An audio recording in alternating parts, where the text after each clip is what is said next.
Okay, we're online.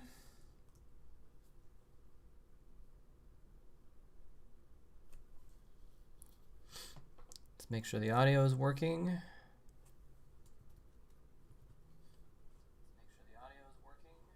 Great. Okay, let's turn on the game sounds and we'll check the audio on top of the game sounds. Oh, that is really loud. 노란색 테란이고 EMS는 최현성 선수의 진영, SK텔레콤 팀원의 최현성 선수의 진영은 아래쪽입니다. 6시 오른색. Okay, let's turn that down a little bit. Try 12시 again. 윤열 6시 최현성. 자, 두 명의 선수. 자, 위치 결정이 됐고요. 네. 아마 그 Hey, Dreamcata. 선수의 입장에서 특히 이제 이윤열 선수는 최현성 선수가 어떻게 보면 좀 You are here 그 right 벽을 at the 좀 beginning. 넘어야 I'm 돼요. just 그 getting 실력이 some, 뒤지는 게 just 아니라 testing out the audio to make sure it's 적상에서, okay. So 예, 뒤진다는 것은 let me know 이윤열 if you have any 선수에게도, thoughts on that. 자존심 Actually, 상할 수도 있죠. mute that. So 그리고 뭐 echo. 좀 So 전에 yeah, let me know what you 이야기할 think 때 about the 말씀드렸다시피 이 맵에서 뭐 balance 아주 between the game 저조했던 승률을 좀 sounds 맞추긴 and 했는데 whatever. 태태전은 통산 1승 3패 프로리그에서 박경수 선수 잡고 차재욱 선수에게 졌습니다만 또 이렇게 바뀔 수도 있어요. Might be louder when there's music going on in the beginning, but it's okay. 이윤열 선수에게 4대1로 왔어요. 그래요? 이윤열 선수 Alright, so that seems to be working. Let's double check to see. It looks like YouTube is working. Not sure.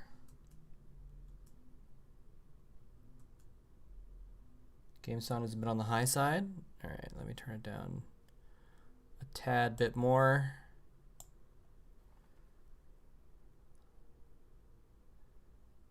And then we'll try again. 정말 최현성 노란색 테란이고 EMS는 최현성 선수의 진영 I need to pull up the chat on this screen so it's easier. Did I already do that? Here we go. 12시 윤열 6시 최현성. Chat. App. 자, 위치 결정이 됐고요. 네. 아마 그 두 선수의 입장에서 특히 이제 이윤열 선수는 최현성 선수가 어떻게 보면 좀 Go. Open that up so I can 좀 넘어야 돼요. 그 watch the chat while I'm watching the games. 적상에서, Perfect. Excellent. 예, 뒤진다는 것은 이윤열 선수에겐 조금 자존심 상할 수도 있죠. Alright, well I guess we'll go ahead and get into it then since we got Dreamcata here. If anyone happens to be watching this as a VOD later, so I'm just, you know, I've been trying to figure out what I want to do as far as the next set of games to cast, and I'm just gonna, it's just easier for me to not think about it too much and do the same thing as last time, where I,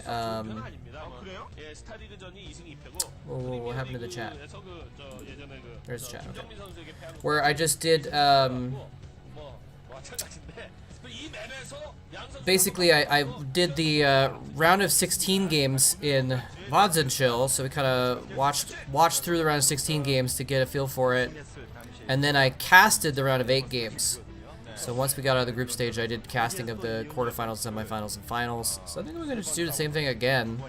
And so we're jumping right into, this is Group A, and there's already drama here because this is so this is the 2005 ever OSL. I'll just kind of, actually I don't know if the title shows up at the top there, but 2005 ever OSL. And again, the OSL has a group selection ceremony, right, where you have the 4 seeds and they each pick someone that they want to play against to be in their group, right? So the 4 seeds are the top 3 of the previous OSL and the winner of the Challenge League, which is basically like the round of 24 or the round of 36 or something like that, but it has its own, it's considered like its own league also in a way. It's kind of weird, but anyway, yeah, so you get those 4 seeds, and then the 12 players that are remaining, each of those 4 get to pick who they want in their group, right? So Nada was first place of the last Star League, so he gets the first pick, and he actually picked Uv. He picked Uv, who has beaten him a couple times in important matches, to be in his group. What a ballsy choice. Like, how hardcore is that? That Uv actually, that Nada picked Uv to play against. Nada, by the way, is the 12 o'clock. They're orange and yellow, so it's gonna be really hard to tell them apart, actually. But Nada is the yellow at the 12 o'clock, and there's Uv. Uv is the 6 o'clock orange Terran. So I'm really glad I'm not casting this because it would be really hard to tell the orange and yellow Terrans apart, frankly. And Nada's going for 2 starports, which he did against Uv before. Uv is pushing across the map, though. We could see a very quick game where Nada just dies. I mean, he picked this because he wanted revenge against Uv, basically, right? And now it looks like Uv's just gonna kill him because he went for 2 starports and he has no units. And there's a bunch of Marines. I mean, he has the home court advantage. Now he has 2 vultures, actually, so he might hold this off. If he holds this off long enough to get Wraiths out, he will win, so. I love Uv Cheater Terran.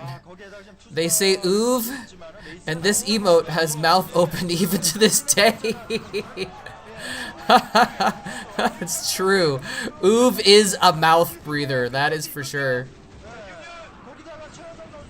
Oh my gosh, the Marines are still alive. The Vulture gets trapped. That was just not well played by Nada. I'm gonna actually go back a sec because I just want to watch this battle again. Starport's on the way, so let's see how this works. So Nada brings in his Vultures from behind. He's got a wall of SCVs. He needs to be targeting the Marines right now. And Uv just kites perfectly and actually catches the Vultures. Wow. That's it. Poor Nada. He just won. He just won the OSL. He just won it. He was first place, right? And I mean, I guess he's not out of, yeah, he has Wraiths, but I mean, like, where's it gonna see Goliath popping out for Uv any second now? Nada doesn't have any SCVs. He just won the OSL, and he won the OSL facing the best Zergs, but you know, he still had this one thing where he needed to prove himself against Uv because he lost to Uv before, and then he had a round of 8 game against Uv, series against Uv before, and he wanted to redeem himself there, and he didn't, and he lost again. So he picks him in his OSL group, and now he's gonna lose again. It's kind of sad. Poor Nada. Now this is just the group stage, so you know he can still get out of this group. He might even have a rematch against Uv actually at some point. We'll see. Nice colors. Yeah, Uv is always such a mouth breather. It's so funny. He's actually re-landing the barracks. Well, these Wraiths are doing some damage. But he's got a Wraith attacking the barracks. Attacking the barracks does nothing. His Wraith is wait, is that? I think that's his, yeah. His Wraith is wasting energy, or not energy, but like wasting time attacking the barracks. That is worthless. So Nada is just, I mean, he's going after SCVs, but he's still, even after all this free harassment, he's still several SCVs behind. Look at this one Vulture's gonna come in here and kill every one of his last SCVs. Goliath is out. Not enough energy for Cloak anymore, so that's GG. Maybe is that Nada's, it's so hard to tell. Maybe that's Nada's barracks. And Uv had a Wraith out. Look at him shaking his head. Oh. He's wearing all of his pins too. Look at that. Wearing his winning pins on his chest. What a statement. I mean, usually players do that when they're playing their tournament games, but oh man. Anyway, that was less climactic than I was hoping for a rematch between Nada and Uv. That's kind of too bad. And so again, the way that they used to play these, they would actually have a day where they would do the first game from all 4 groups, and they have another day. There's a second game from all 4 groups, and they did a third day. They did the third game from all 4 groups. But I've actually gone through and I've picked them out for all the games for this group, so we can watch the one group at a time instead of trying to watch all four different groups at a time. So I've lined up the next game already. So Uv actually picked Reach, who I believe he beat before, but it's still kind of a statement to pick, the best Protoss. Basically, there's actually 4 Protosses in this OSL. There was two or something in the one before. There was 2 or 3. There was 1 in the last OSL. It's actually 4 Protosses in this OSL. And one of the reasons why I wanted to watch these games is because one of the Protosses is actually Stork. It's his first OSL appearance, and I actually am such a big fan of Stork that I wanted to watch it. Oversky is also, this might be Oversky's first OSL too. So he's actually, no, he was in the last one at the very least. Anyway, so, whoa, that is loud. That is loud. It's loud in my ears, at least. Alright. I might have to adjust the volume on each video, so again, let me know in chat if it's too loud or too quiet or something like that. Alright. So now, there we go. Reach versus Oversky. So even though Uv picked Reach was the third person, so...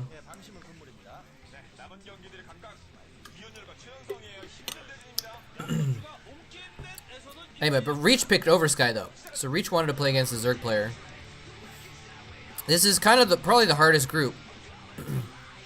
The other groups, by the way, so we got Group B is July Zerg, Midas, GG Play, and Kingdom. I think it's the first appearance by GG Play. Group C is Go Rush, Huni, Iris, and Jeju. So Go Rush is basically guaranteed to get out of that group. It seems like the lowest quality group. Group 4 is Stork, Yellow, Zealous, and Goodfriend. That's a strong group too.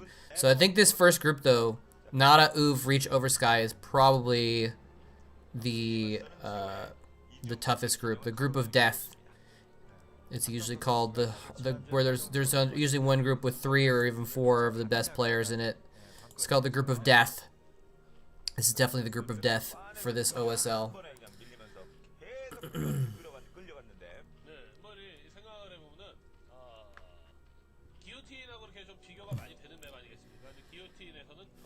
I'm a fan of Oversky though.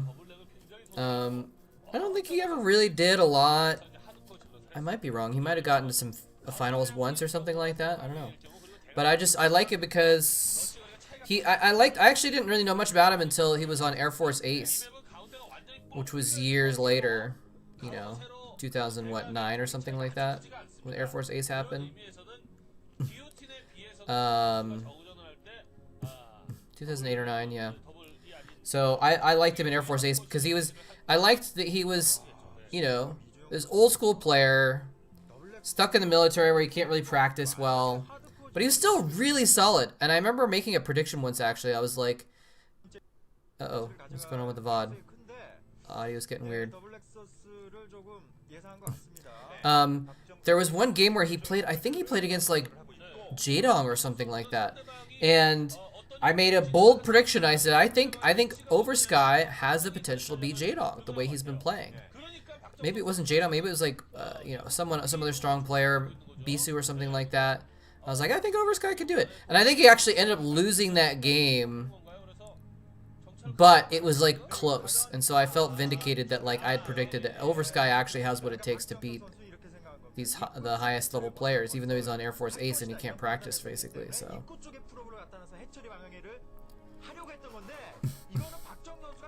Let's see, the post about this. Wait, hold on. Oh, I guess it was last edited October of 2005, maybe. So I think these games are being played in April of 2005. So almost 16 years ago.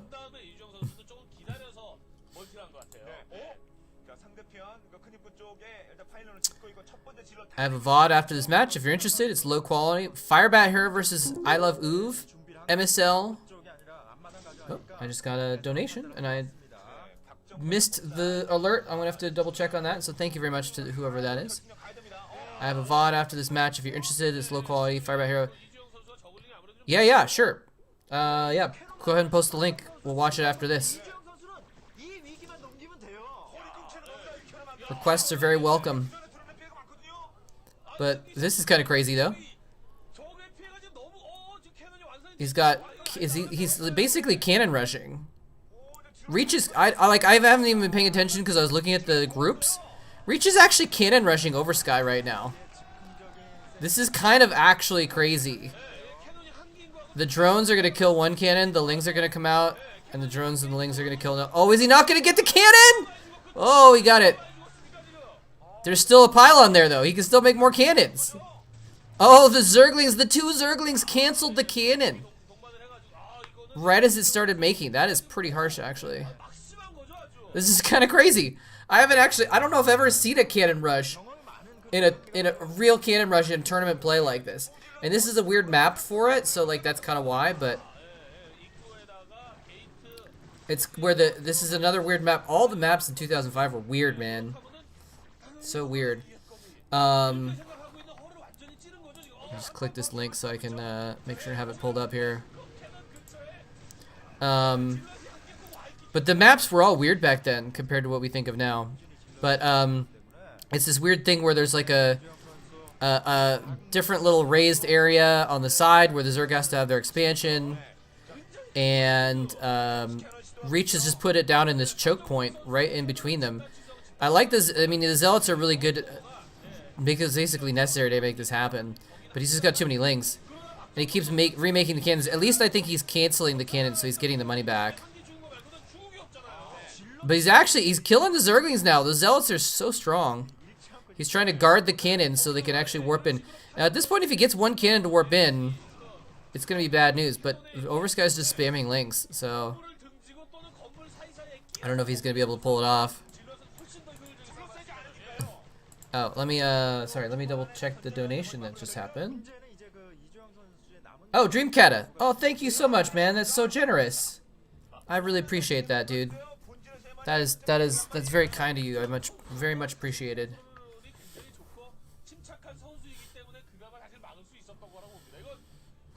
Thanks for joining. Thanks for being part of the chat. 4 drones left? Is that what he has? Oh, I didn't see that. I was looking away. And thank you too, Doso, actually.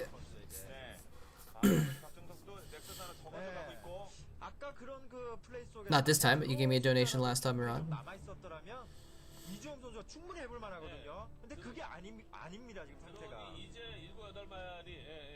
Firebat, what was this match again that we were watching? Next, Firebat Hero versus Uve.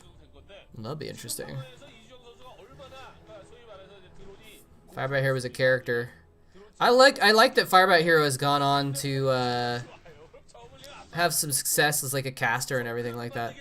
4 drones, man. That is because I guess the cannon rush happened when he was still droning up. Uh-oh. VOD, no! Come back, VOD! I'm saying it like it's a person's name. If I have kids, should I ever name my kid VOD? It sounds like a kind of a name, right? It sounds like maybe like a European name or something like that. Maybe it sounds similar to like Vlad or something. I don't know. But like if you didn't know VOD was VOD for a video, like it sounds like a real name, doesn't it? All right, everything's cleaned up now. He's gotten rid of all the cannons. He's gotten rid of all the. Was about to get rid of his last zealot. All the zealots are dead. He's now free to mine in peace. Except Reach has 2 bases and tech and a ton of probes, and Oversky has like no economy.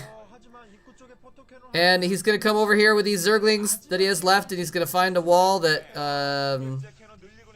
it's too strong to push down. Maybe if he got some Hydralisks right now or something like that. Well, I guess he would have probably needed to have been switching to Hydralisks already. He's still making Zerglings? Well, there's only 2 cannons. He could actually send in the Overlords to soak up cannon fire and then attack with the Zerglings. But if he doesn't kill him right now, he's going to lose the long game. There's just no doubt about it, basically. He's gonna go for it. He's all in with 1,000,000 Zerglings. He knows that's his only chance, basically. I don't know if Reach is gonna see this coming. Oh, never mind. He's getting a Larry. He's not completely all in. Maybe he's hoping that Reach makes a mistake. Maybe that's what he's doing. Is he's hoping that Reach will like open his door to get out for another attack or something like that, or run out with a bunch of zealots and he can kill the zealots with Zerglings and try and take some ground back or something like that. After this game, could you move the Ko-Fi banner a little bit to the right? Sure. Was it blocking something on the is it blocking something? Pretty easy to do. Right there. It's covering part of the mini-map or something like that.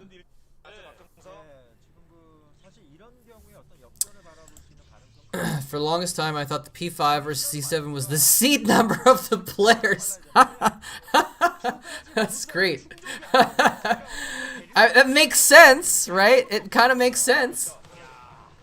I don't blame you for thinking that. That's funny, though.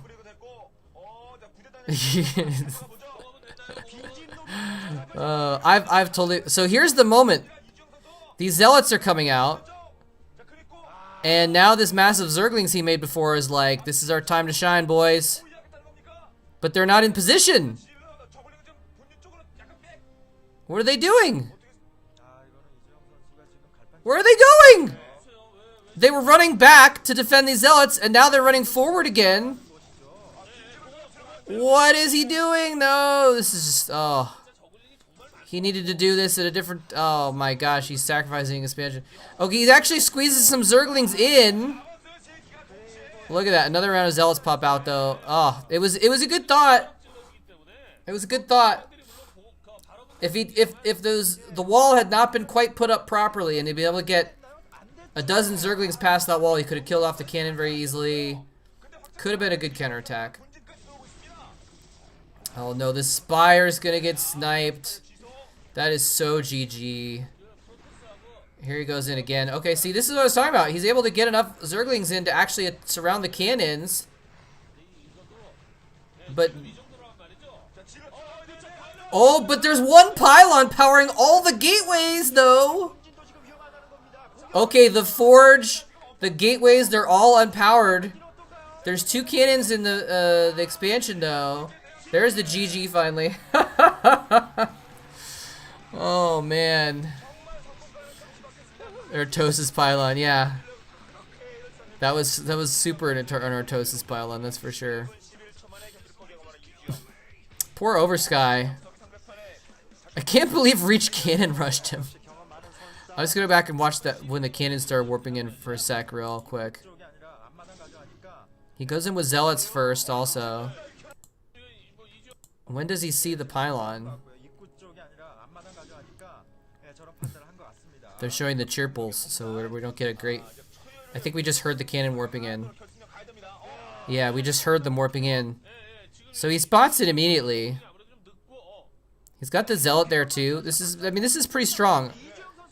A probe and a zealot can hold off a lot of drones.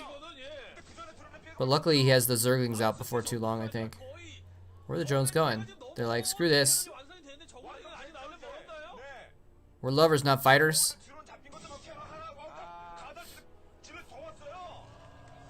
He goes back in once the cannon's actually completed to attack it, which is, but he has the Zerglings now too, so.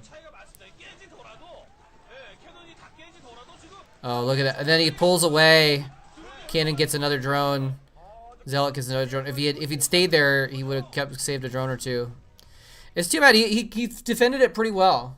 He defended it pretty well. All right, let's watch this. This Firebat Hero game.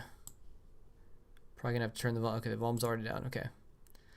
Firebat Hero versus Uv from MSL. MSL from 2007. Game 1. Is this do you know what the context of this is? Maximilian's Dagger.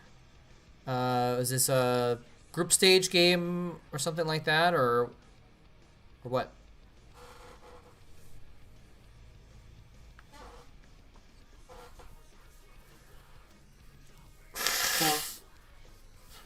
Zergs put their third hatch in that choke point.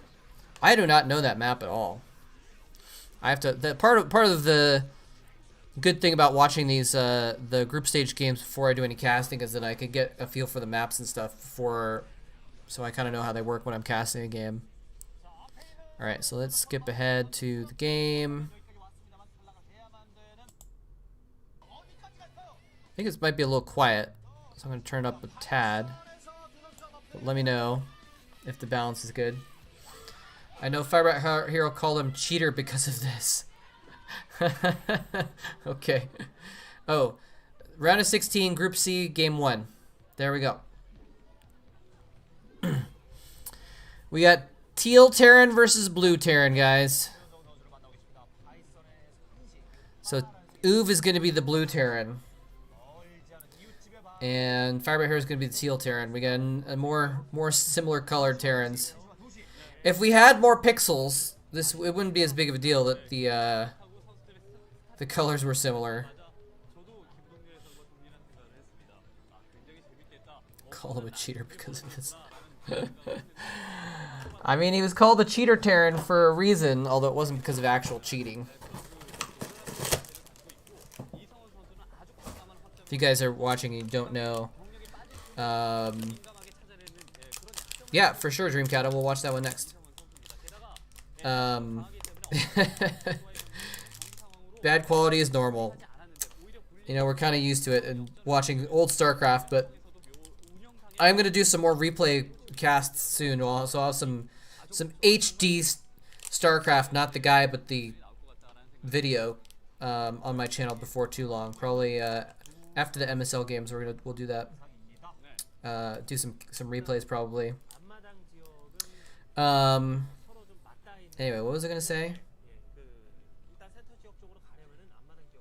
I don't remember what I was gonna say. Oh yeah, just if you don't know, he's called the Cheater Terran because he was a macro god before macro was really been perfected. He kind of showed what was possible with true macro, and he would have more units than you'd expect because his macro was just so polished compared to other people in like 2004. Hope you guys don't mind if I eat a protein bar. I'm hungry. Alright.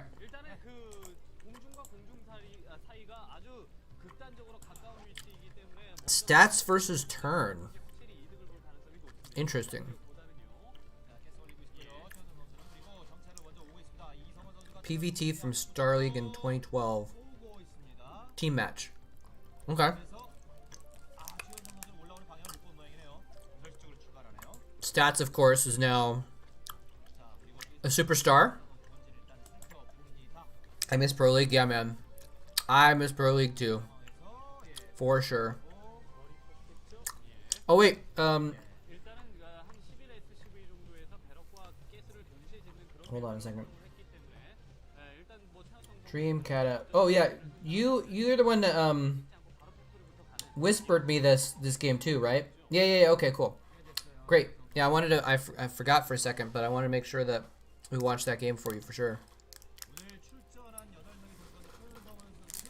So we'll watch that next.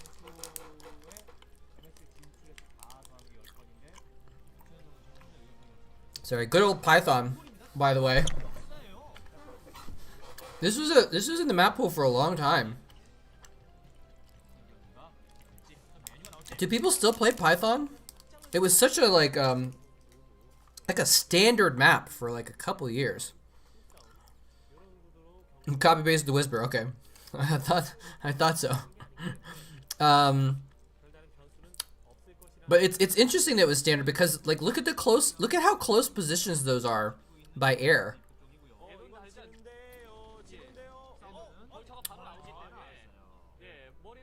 Remember, Uv is the blue Terran. So are they both expanding? I think Uv is expanding also, right?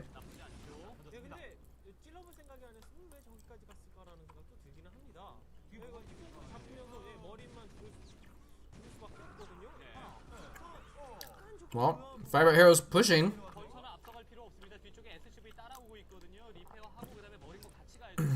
Uv has a better vulture now, though. So that's a little awkward. Do you not expect Uv to have a vulture?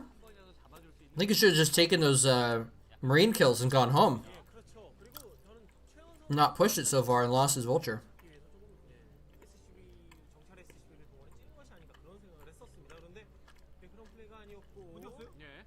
Uh oh, what's going on here? More vultures. What is he doing that he doesn't have any vultures to... Oh, he's making a tank. Okay. So now he's got a tank. He's fine. Yeah, I miss Pro League a lot, man. Pro League was just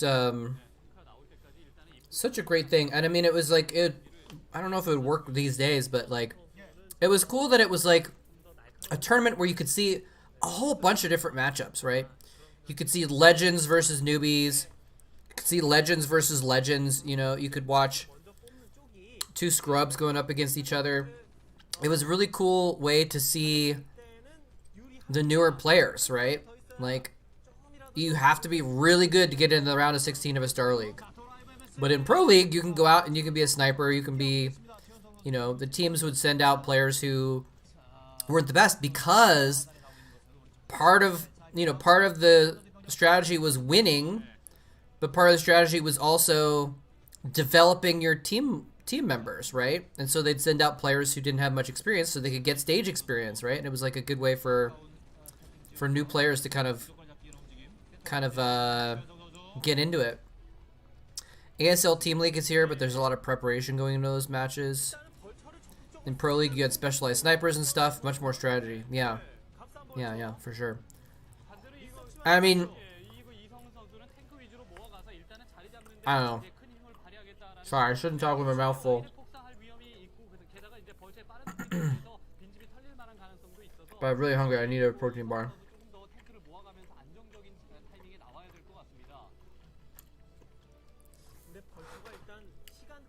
I mean, StarCraft is obviously just very different now anyway.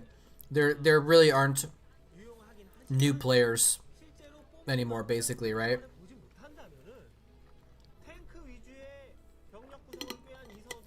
You don't have, like, you don't have up-and-comers. Like, everyone playing now has been playing for at least 10 years.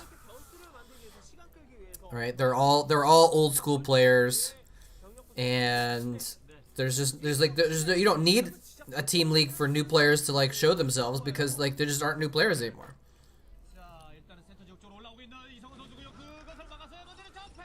Uh-oh.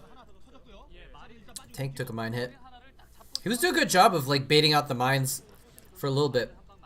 I think he has to fall back with those tanks because he's worried about these vultures running by though. He needs tanks to defend the vultures.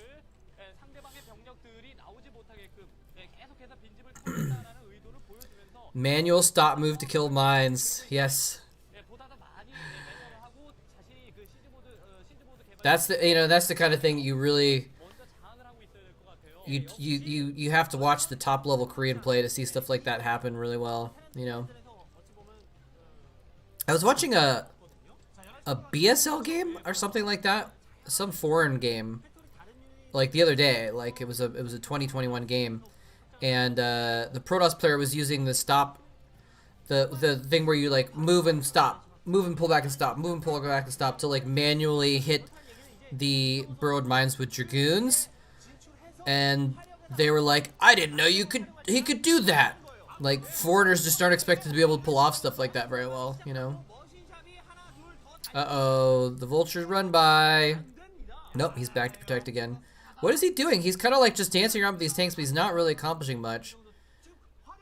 It's interesting because, yeah, like he has to worry about these mines, but he doesn't have mines of his own.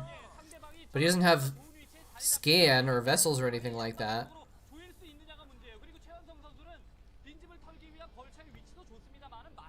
Uh-oh, more mines. I mean, yeah, at a certain point, I think if the mines aren't popping... Oh, no. If the mines aren't popping out very quickly... Oh, no. He's got siege mode just barely within range to finish off that tank. Otherwise, he was going to repair it. Oh, no.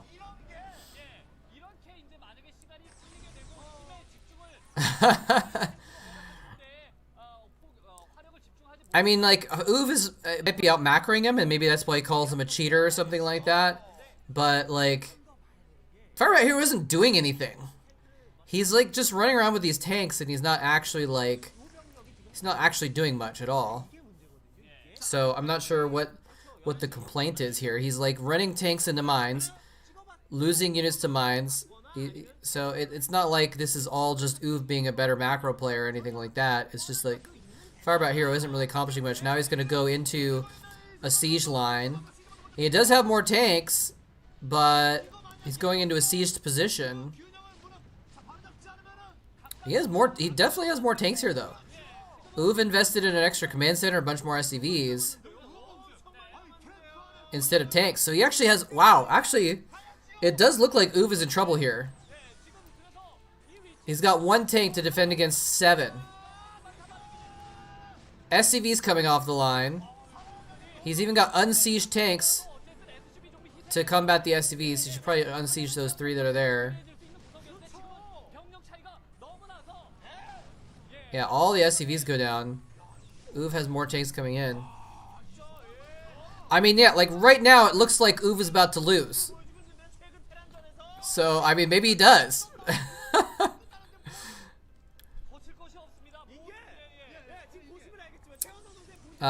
Sure, hasn't there been 1 or 2 in ASL that are truly new? I don't know, actually. I don't know. I haven't followed ASL that much until like the last 1 or 2 seasons. I've been watching some of it, so he pushes in. He might be pushing it a little bit too far. By the way, thank you so much, Kung Pistank, for the donation as well that you sent when I wasn't streaming. I really, really appreciate it. Again, that's really generous of you. I really means a lot to me, so thank you, by the way. If you have any requests, games you want to watch, please let me know.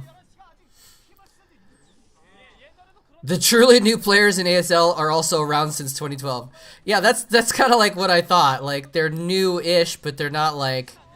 I've never there have been players in ASL that I didn't know, and I looked them up, and they were like, you know, a B-team player on KTF in 2010 or something like that. They even though they weren't a Star League pro gamer, they were still a pro gamer for a long time, I think.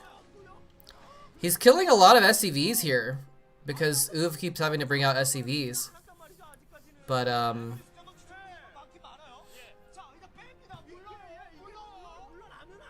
Uve has 3 bases though, so it's like if he doesn't break him, he's gonna keep going. Scanner's going down. Okay, Firebat Hero is floating a 3rd base to the top right. This map, I wonder. I'm actually gonna look it up. StarCraft Python. Never mind. I gotta go straight to TLPD. I wonder what the stats are in this map actually. For ZVT, because the close positions mean that Metelisks are probably so deadly, right? So now he's attacking the 3rd. I think he probably should have gone after the 3rd earlier. Now he's attacking the 3rd, but Uve has been able to recover. He had free reign to attack the 3rd. He even could have just sent a couple vultures or a couple Goliaths up to the 3rd and killed it. All right, let's see. TVZ, it's a little bit Zerg favored. Only 55% though, so that's not too bad. And PVT, the Terrans are favored. So Terrans are favored on this map against Protoss, but not as favored against Zerg. That's kind of interesting. Pretty sure Python is 50% for TVT. I don't know, man. I'm going to do a manual recount. I'm going to go through and write down a slash mark for every TVT game and make sure. Yeah, no, the close positions had me thinking about Metelisks, though, just because they spawn so close. Their spawn points are so close to each other. Drops probably would have been a big deal in this game as well, even in TVT. Alright, now we're getting some real Terran versus Terran action. Giant walls of tanks moving in, sieging up, taking the middle of the map. But Uve still has the 3rd base up, and I think he's getting a... Is he getting a 4th? No, Firebat Hero is getting a 4th, actually. Firebat Hero is playing this pretty well. He made some mistakes in the beginning, but he's doing pretty well now.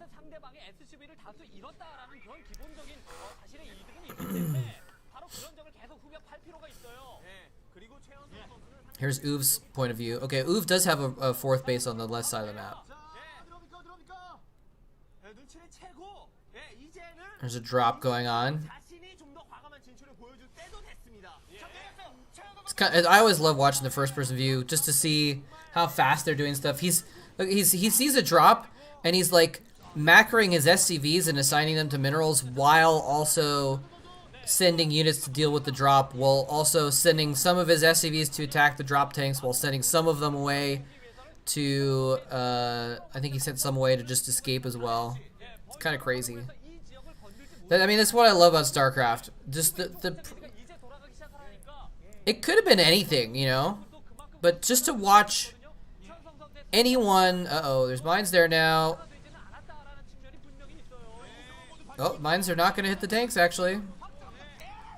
Just to watch, like, anyone who has trained to do something for, you know, 8 to 16 hours a day, almost every day for years and years and years. They've got to be so good at that thing that it's just an amazing spectacle to watch them do that thing, right?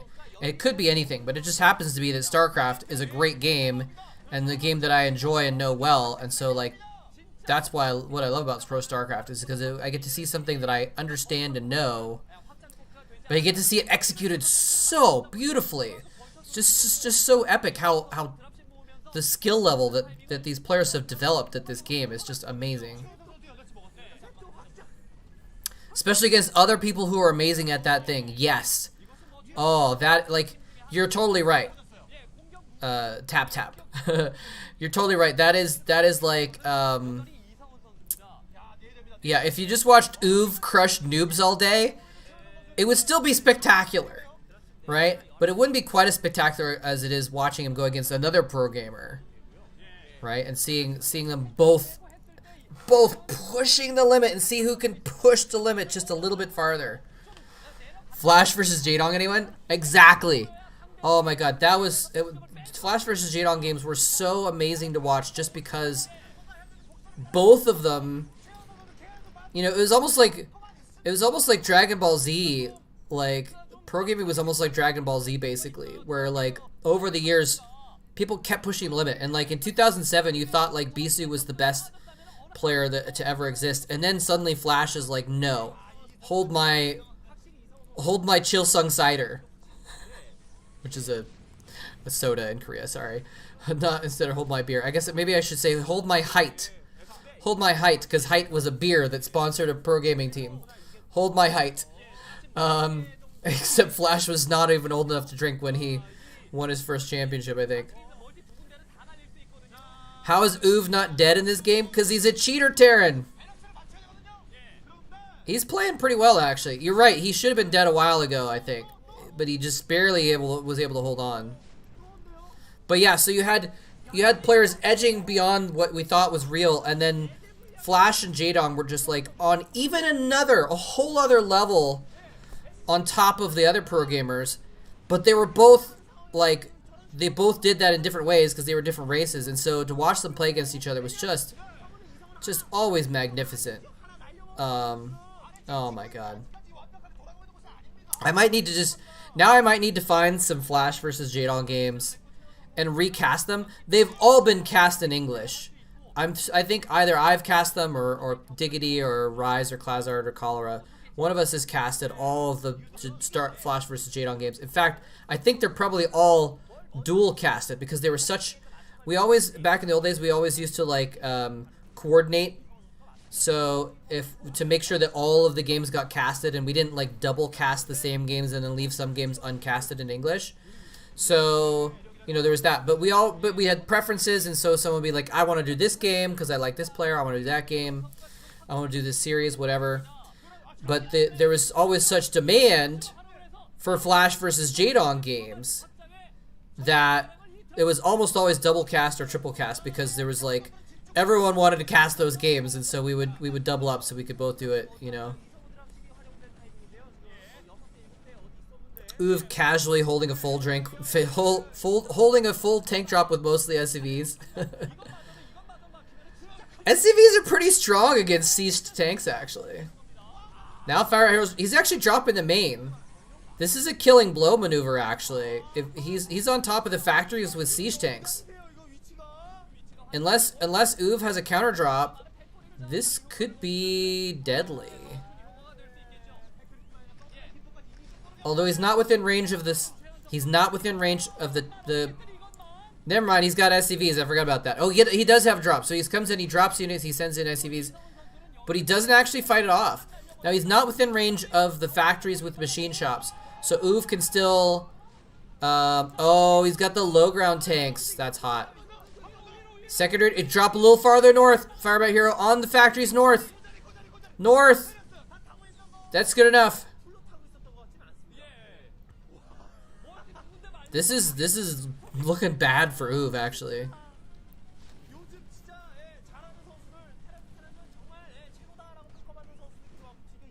Firebat Hero is attacking the left base as well.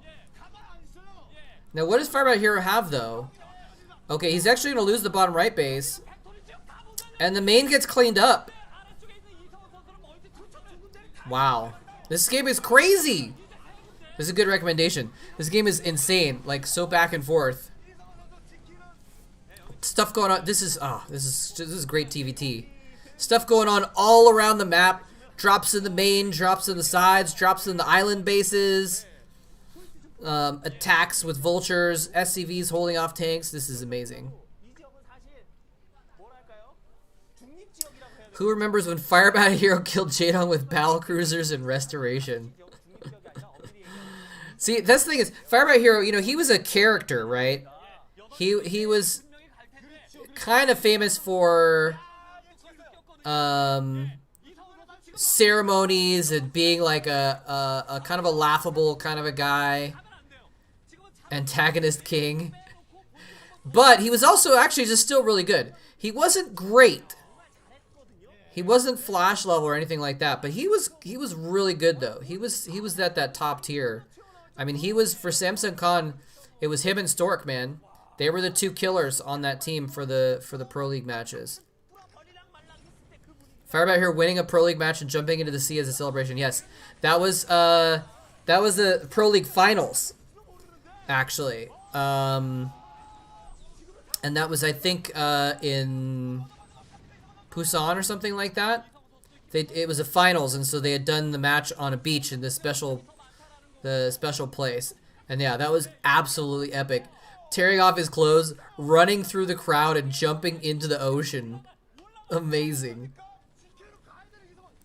I think Samsung still lost that series, but that was an amazing win. There was something with a water pistol? I don't remember that. I don't remember if it was the same series actually, but that reminds me of when Haya won, or Haya, yeah, Haya won a game and he went to dump water on himself out of a jug, like, you know, he was gonna do like a Gatorade celebration or whatever, but he couldn't hold it. The jug of water was too heavy for him, and he like drops it and like spills it, and it was like, oh. Because he was like trying to hold it up, and his arms buckled, and he just like couldn't hold it up in the air and dump it on himself right well enough. The nerd arms.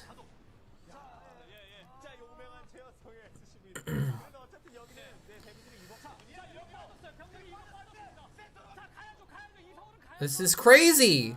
Okay, so Uv has bunch of tanks in the middle, but they're kind of haphazard here. Firebat Hero has a large force, but his main's about to get dropped. But he's got the 6 o'clock base, but so Uv is taking out the 6 o'clock base. Maybe he wasn't dropping the main. Maybe I saw that wrong. I think Cholera actually did a specific video just to make fun of Haya for that moment. I'm gonna actually see if I can find that.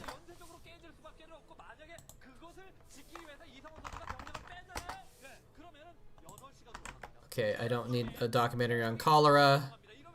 Cholera SC. Alright, let me see if I can find it. Search cholera's library for Haya, maybe?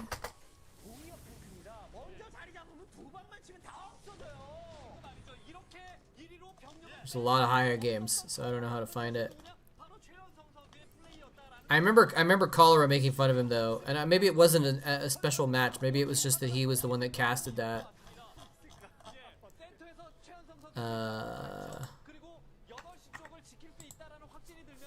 Haya Pro League Finals. Okay, now he's dropping the main. There's a lot of mines there, actually. It could have been deadly, but it wasn't. Didn't actually do too much there. Alright, I can't find it, so oh well. But anyway, I think I've talked about that game before, so I think you guys probably know what I'm talking about. I wish we had a supply counter for this. To see what's going on. His main is actually getting messed up now. Now his factories aren't in danger, but just his supply depots. Is it a counter drop? Oh, he GG'd. Is this where he called him a cheater or something like that? You can't even read it.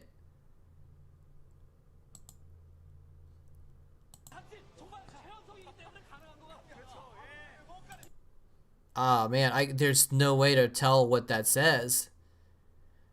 Oh, I think that's just actually the English. Actually, yeah, because you can see it's like W.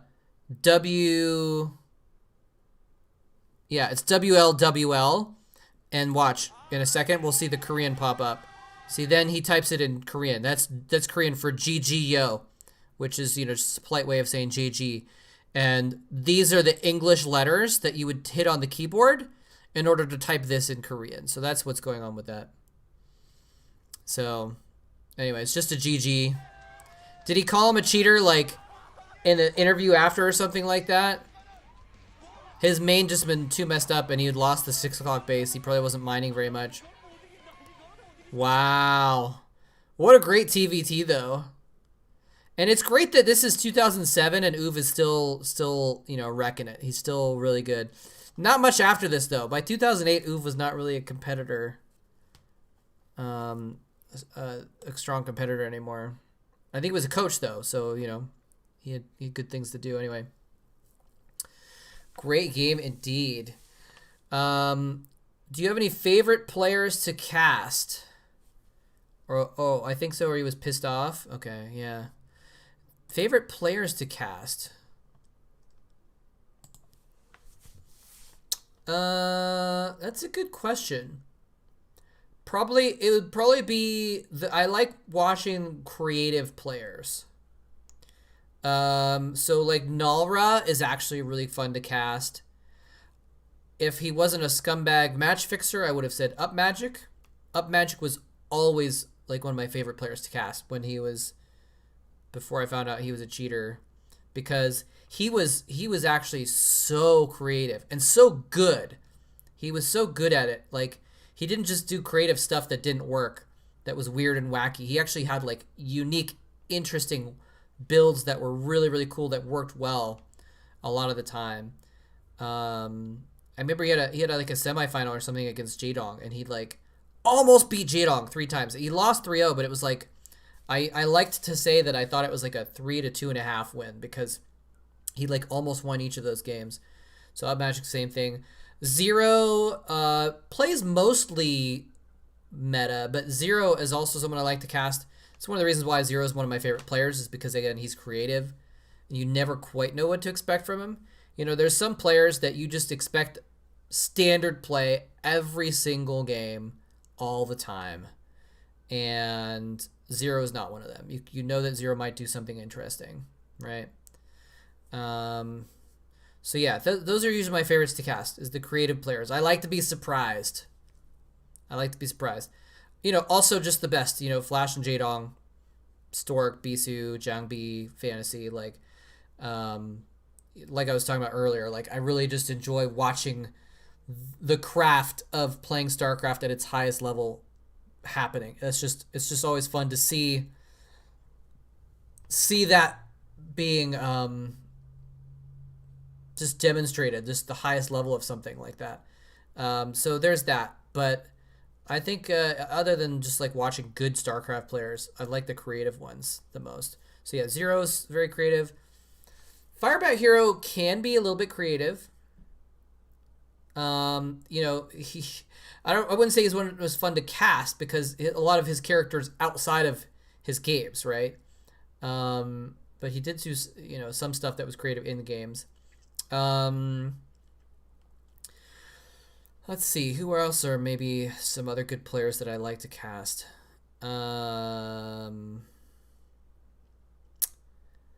Let's see. Yeah, I mean, maybe Stork, but I mean, Stork's just a favorite player of mine.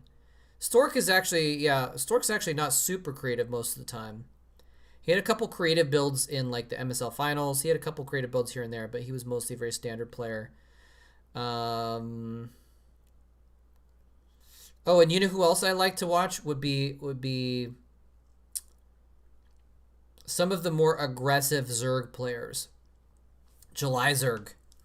Earlier on, later on, Effort, probably. But I'm also thinking of like just gritty, aggressive players like Quanro. If you guys remember Quanro, he was just all out, balls out, aggression Zerg. Not the best with the micro all the time or even the macro, but he was just so aggressive and just like he had such energy when he played that he was fun to watch too. So that's definitely something that I enjoy too. What are some other aggressive Zerg players like that? Yeah, July Zerg was kind of like one of the original like aggressive Zerg players. Later on, you know, Jadon could play aggressive, but he wasn't always aggressive. He was a macro player, but like Quanro was just like always aggressive. Anyway, the Quan flow chart is legendary. What does that mean? I don't know what that means. Effort is awesome. Thinking he's in the military at the moment. Yeah, and Effort has still been playing recently. No Lair Quanro. Right? All you need is the speed upgrade for the Zerg leagues, and then you don't need any more gas. All right, let me catch up with the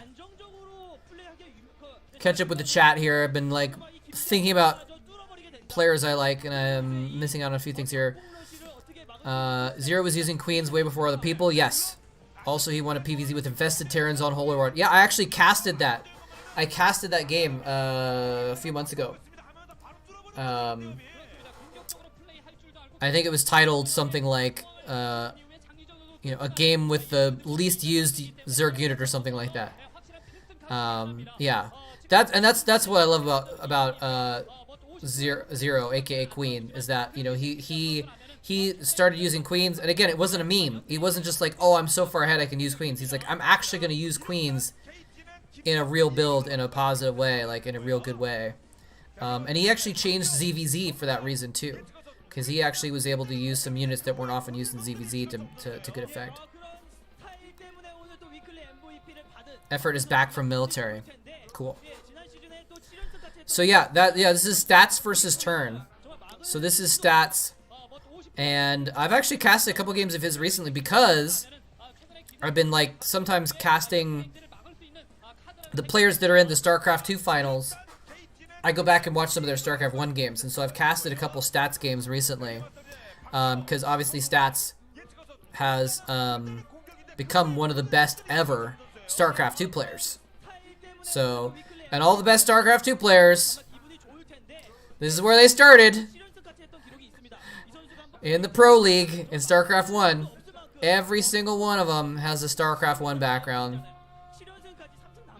I don't think there's a single top-level StarCraft 2 player these days who had a Warcraft 3 beginning or any other RTS or anything like that. I think they're all StarCraft 1 pros first. Quanro flowchart on that page. That page. Did you send a link? If so, I didn't see it. It might not be coming through on the chat.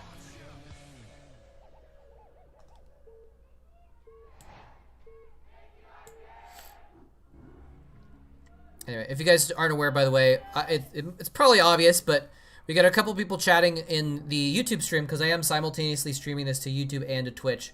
So if you're in the Twitch chat and I'm responding to people that you don't see in the Twitch chat, that's why, because they're on YouTube. Obviously, I have it all displayed right here. You can see who's chatting on which platform. And by the way, there is a little bit of a lag. There might be less now. I changed one of the settings. I changed the latency settings, so hopefully there's not too much of a lag on YouTube, but there used to be like a 20 or 30 second lag between when I said something and when it ended up on YouTube. So people on YouTube might be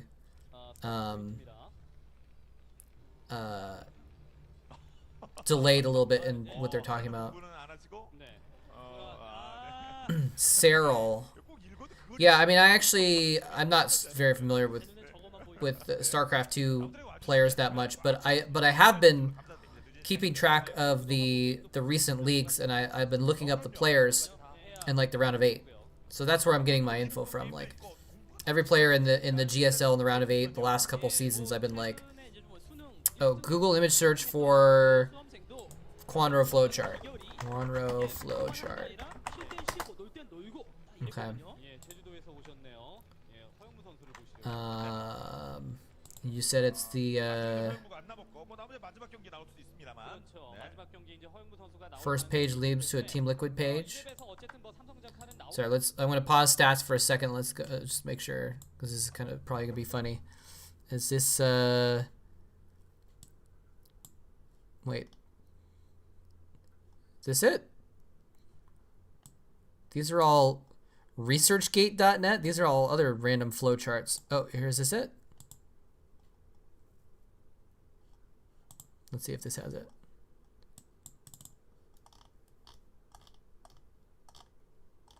Oh, did Quanro? Oh, this is all. Oh, he was playing in 2014, 2015. That's cool. That's too bad that he's not still around right now. Oh, that's right. He got second in the MSL, didn't he? I forgot about that.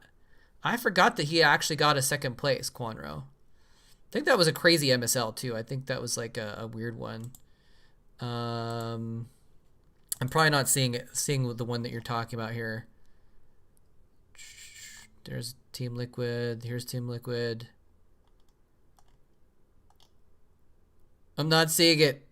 Just paste me a link if you can.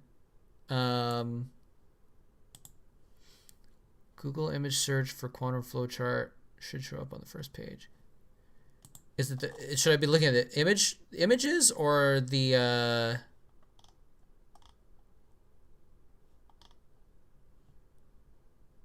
Sorry, I'm trying to find it still. It's on the top left of the page, near the top. This one? This is just his Wikipedia link. Oh, this is the freaking obvious one. Sorry, I'm dumb. It's like right there.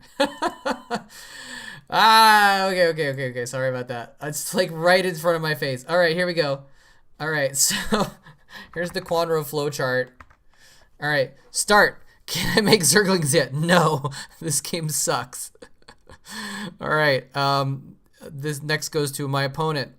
Is he playing standard? Is he close? Yes, all in. Wait, no, also all in. My opponent doing an all in. This guy knows what he's doing. We should have some tea and discuss the finer points of strategy. If your opponent is fast expanding, is he close? Yes, all in. Is he close? No, play standard. This game sucks. Oh, he would actually play standard in that case. Okay. But everything points to all in. All in. Is the game over? No. All in. Is the game over? No. All in. Okay. Did I learn anything? Yes. Seriously? No. It's true. He never changed. Oh man, I mean, this worked for him. He got a second place in the MSL. He got second place in the MSL by doing this, basically. I don't remember him playing standard very much. This is, I think, a little bit of an aberration, this bottom part here. Fast expand, far away, play standard. This game sucks. I don't know. But yeah, it's like what? That's the only route that doesn't lead to all in. is my opponent fast expands and is not close. That's the only one that doesn't lead to all in. That's funny. That's very much. Many players have this memorized. Yes, there are a lot of people who just base their entire play off that and are not as good as Quanro though. So, all right. Anyway, that's funny. Quanro is great.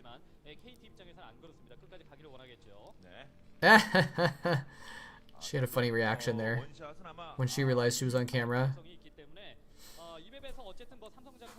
So how has Turn been doing? I feel like Turn...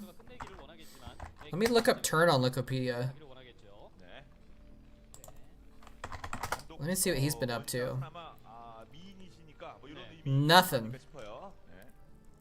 Nothing. So Turn never really accomplished much, it looks like. I thought Turn was decent, but maybe I'm imagining that.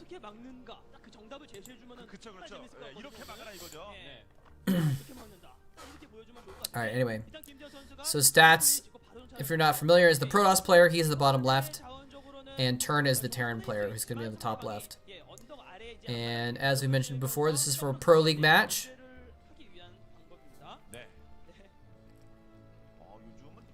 So funny to see. Some people don't care if they're on camera, but some people are just so embarrassed about it. It's so funny. I think it's just a Korean cultural thing. I never really fully gained a complete understanding of why they would like cover their faces and everything like that. Someone told me once that it was because they were supposed to be in school and they didn't want to like be identified on the TV or something like that, but I don't know if I believe that. Most of the games were in the after school time period, I think. But I don't know. I think it's just a cultural thing of shyness, or like, not shyness, but like, I've noticed that Koreans have a very private culture from when I lived there. Like you don't involve yourself in what other people are doing, and so maybe that's what the root of it is. Why they want to like keep it private. They don't want to be like involved in anything public or something like that. I don't know.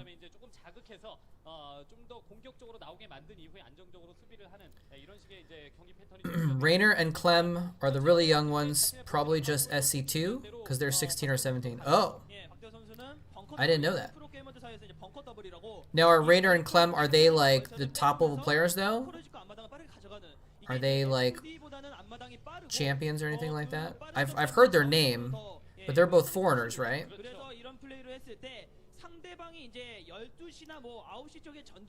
I guess there could be some young people that are playing StarCraft 2. Some people that never played StarCraft 1, but I just feel like the best players, like the ones that are actually winning the tournaments, tend to be old StarCraft 1 players. But I don't, like I said, I don't actually know that much. That probe is a hero. Look at that trap.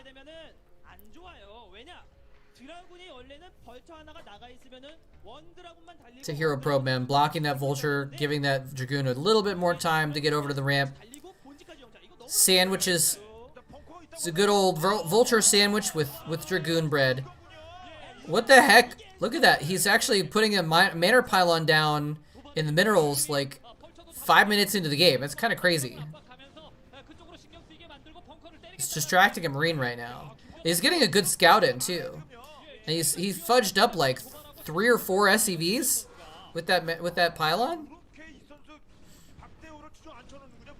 Last 2 players left in the tournament happening now, both insanely strong in IEM. Oh, that's cool. That's cool. I mean, like, I'm not trying to be definitive or anything like that. I mean, I would love it if there was new blood coming into StarCraft, and I would love it if it wasn't just Koreans winning everything, you know? Oh, we got the we got the mass marine all-in timing going on. The bio switch. After the scouting has been killed off, he's going into a bio switch. This is going to be interesting. And if you guys don't know this, so he has an observatory actually. He's going to be able to get an observer and check this out. But the thing is this doesn't work if your opponent has reavers. You just lose. You have to catch a timing before reavers, or you have to, like, you know, sometimes they'll skip the reaver tech basically. And right now he's not getting reaver tech. So this could be a big, this could work. Right? Because stim medic marines, or even just stim marines, are actually really good against dragoons, especially if you have some tanks alongside or something like that. This could be really, really strong. Can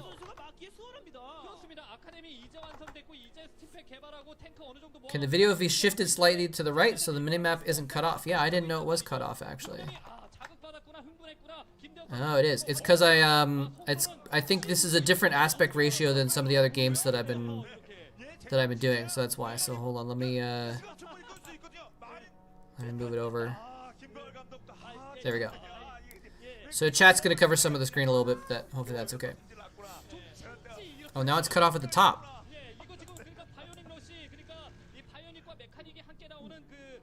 Come on, there we go. How about that? So we got the top cut off with the names and stuff like that, but hopefully that's okay. This is this is a little bit different size video than most of the other VODs that I've been watching. So that's why I have it sized so it's perfect for the other VODs that I was using. So that's why it was cut off before. So there we go. There's the Meg Marine. So and he's got the support bay. He's gonna have one Reaver out by the time this lands on his base. This is good. Going in with the Zealot, taking some free pot shots, slowing this push down is really good by stats. He wants to just kind of make him take his time, make him stim too much.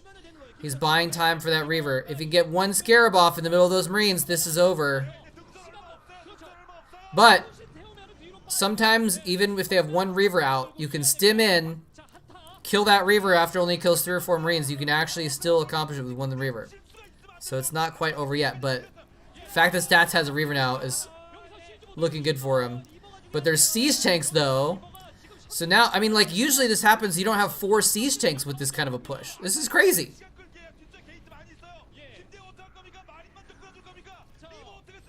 He might pull this off.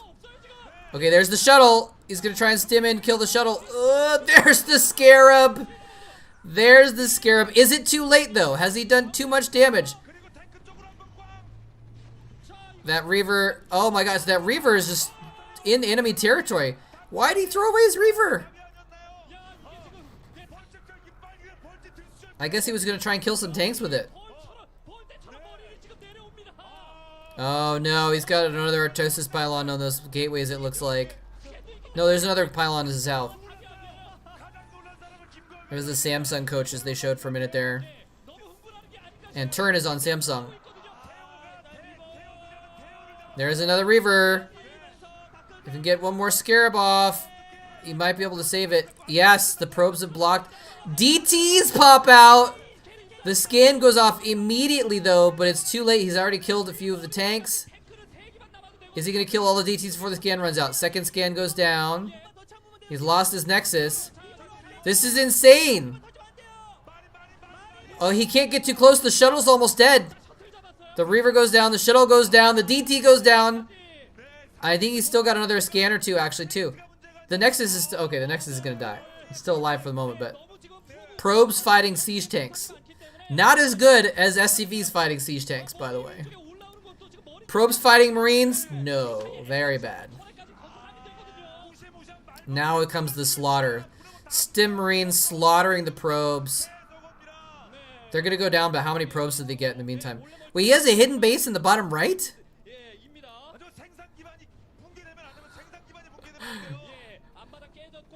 Okay. That's weird. Oh, the tank. He's out of tanks. I think he actually, with Dragoons out, he really does need tanks, I think, in this situation. I don't think he can really lose those tanks. Now, he already lost all of his robotics bay units. What's going to pop out next is the question.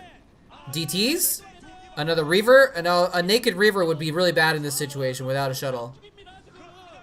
I think more DTs might be the way to go because he can only have so many scans. More probes getting slaughtered. Absolutely slaughtered. The Dragoons just like bouncing off of these Marines with the medics there. Uh-oh. He scratched his nose. That's a sign of defeat. There's the GG.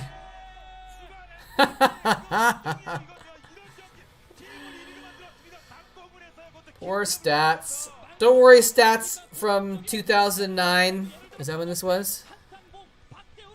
When was this game? 2012, sorry. Don't worry, stats from 2012. You're going to be a StarCraft 2 champion in 8 years, or maybe 6 or 7 years. It's okay. Go back to the moment the observer sees the barracks. Such a great expression. Sure.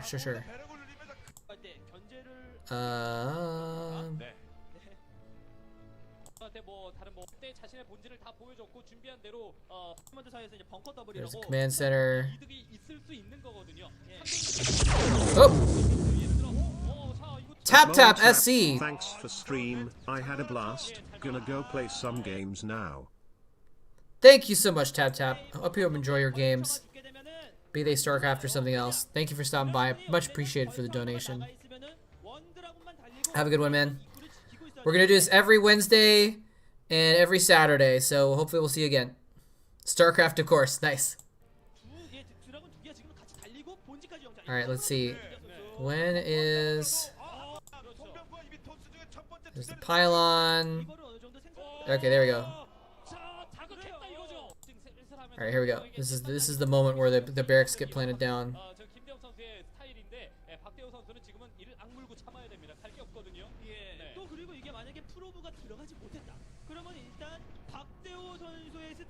Any second now.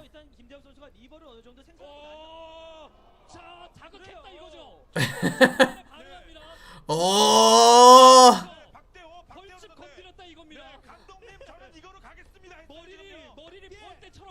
모리니!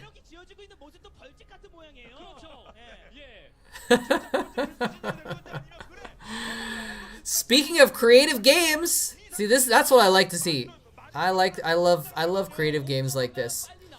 You know, and I mean it's not super creative, you know, Marine All-In has been done before, but it's just still like cool to see this kind of thing. All right. I feel like after all these years, Turn would have played a standard game if Stats hadn't done a second Manor Pylon. You think so? He did. He was like, you know what? You're gonna pylon me? Screw you. Well, you know, it might have been because the thing is the barracks All-In can be a reaction to a lack of tech or to a too fast of an expansion or something like that. So it could have been that he was like, all right, you know what? I think that he's been slowed down enough because of this reason and this reason and the pylons or something. I don't know. Maybe he felt like it was actually a good tactical move to respond to what he was seeing. Because I think he had scanners. I mean, it could have been something he planned from the beginning. Let's see. No, he doesn't have scan. He doesn't have ComSat. So he's kind of doing this blind, actually. But maybe something in him decided that, okay, well, you know what? I've got a moment here where I can pull this off. Yeah, there's the academy going on now, so he doesn't have the scans yet. He's just like, screw it. I have no idea what my opponent is doing, but I'm gonna build 4 barracks and go all in medic marine with some tanks. It's a strong push. I mean, and it's the thing is like it has to happen right now too, because if he waits. Like we saw later, that one Reaver was almost devastating to this push. If he had 2 Reavers in that shuttle, this push gets annihilated, right? So, you know, if you wait another 20 or 30 seconds, maybe, yeah, if you wait another 30, I don't know how long it takes to make a Reaver, actually. Probably 40 seconds or something. If you wait another 40 seconds to go in, there's 2 Reavers there, and it's, you know, this doesn't succeed, so... When Stats sees the barracks, the expression is so funny. When does he see that? Oh, the Observer. I thought you meant the Observer like the... Sorry. I thought you meant the game observer, like the observer watching the game. For the... All right, so let's see. This is the moment you're talking about. Okay.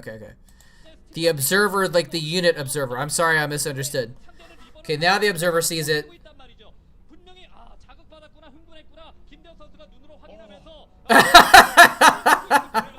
You're right. It's a very subtle expression, but he's like, huh?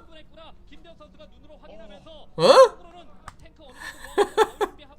I'm adding my own sound effects here, but that's what I feel like is going through his head. WTF?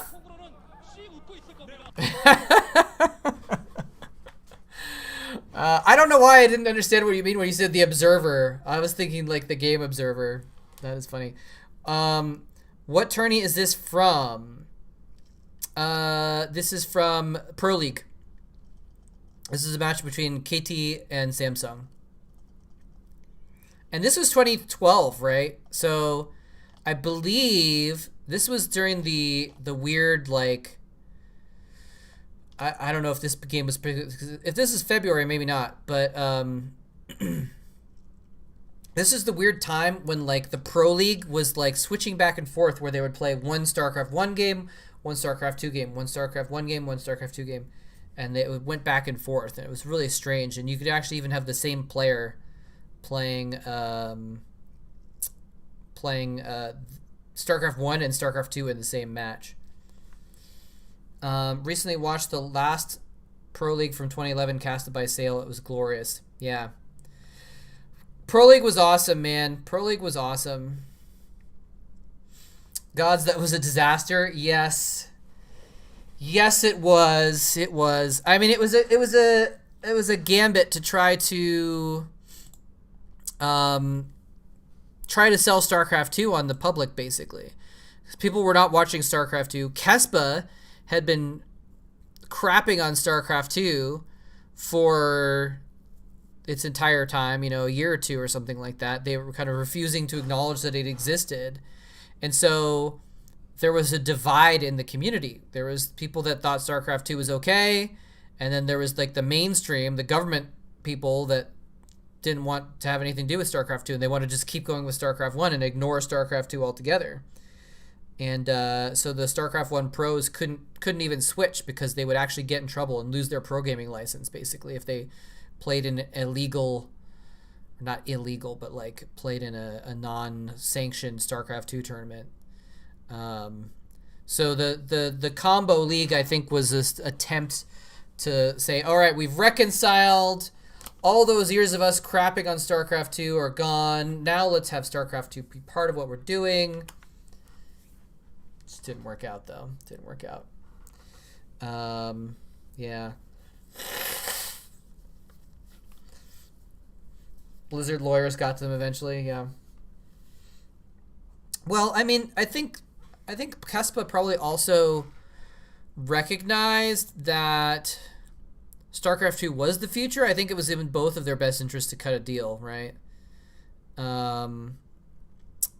You know, I think it was in both Kespa's interest and Blizzard's interest to have that work out.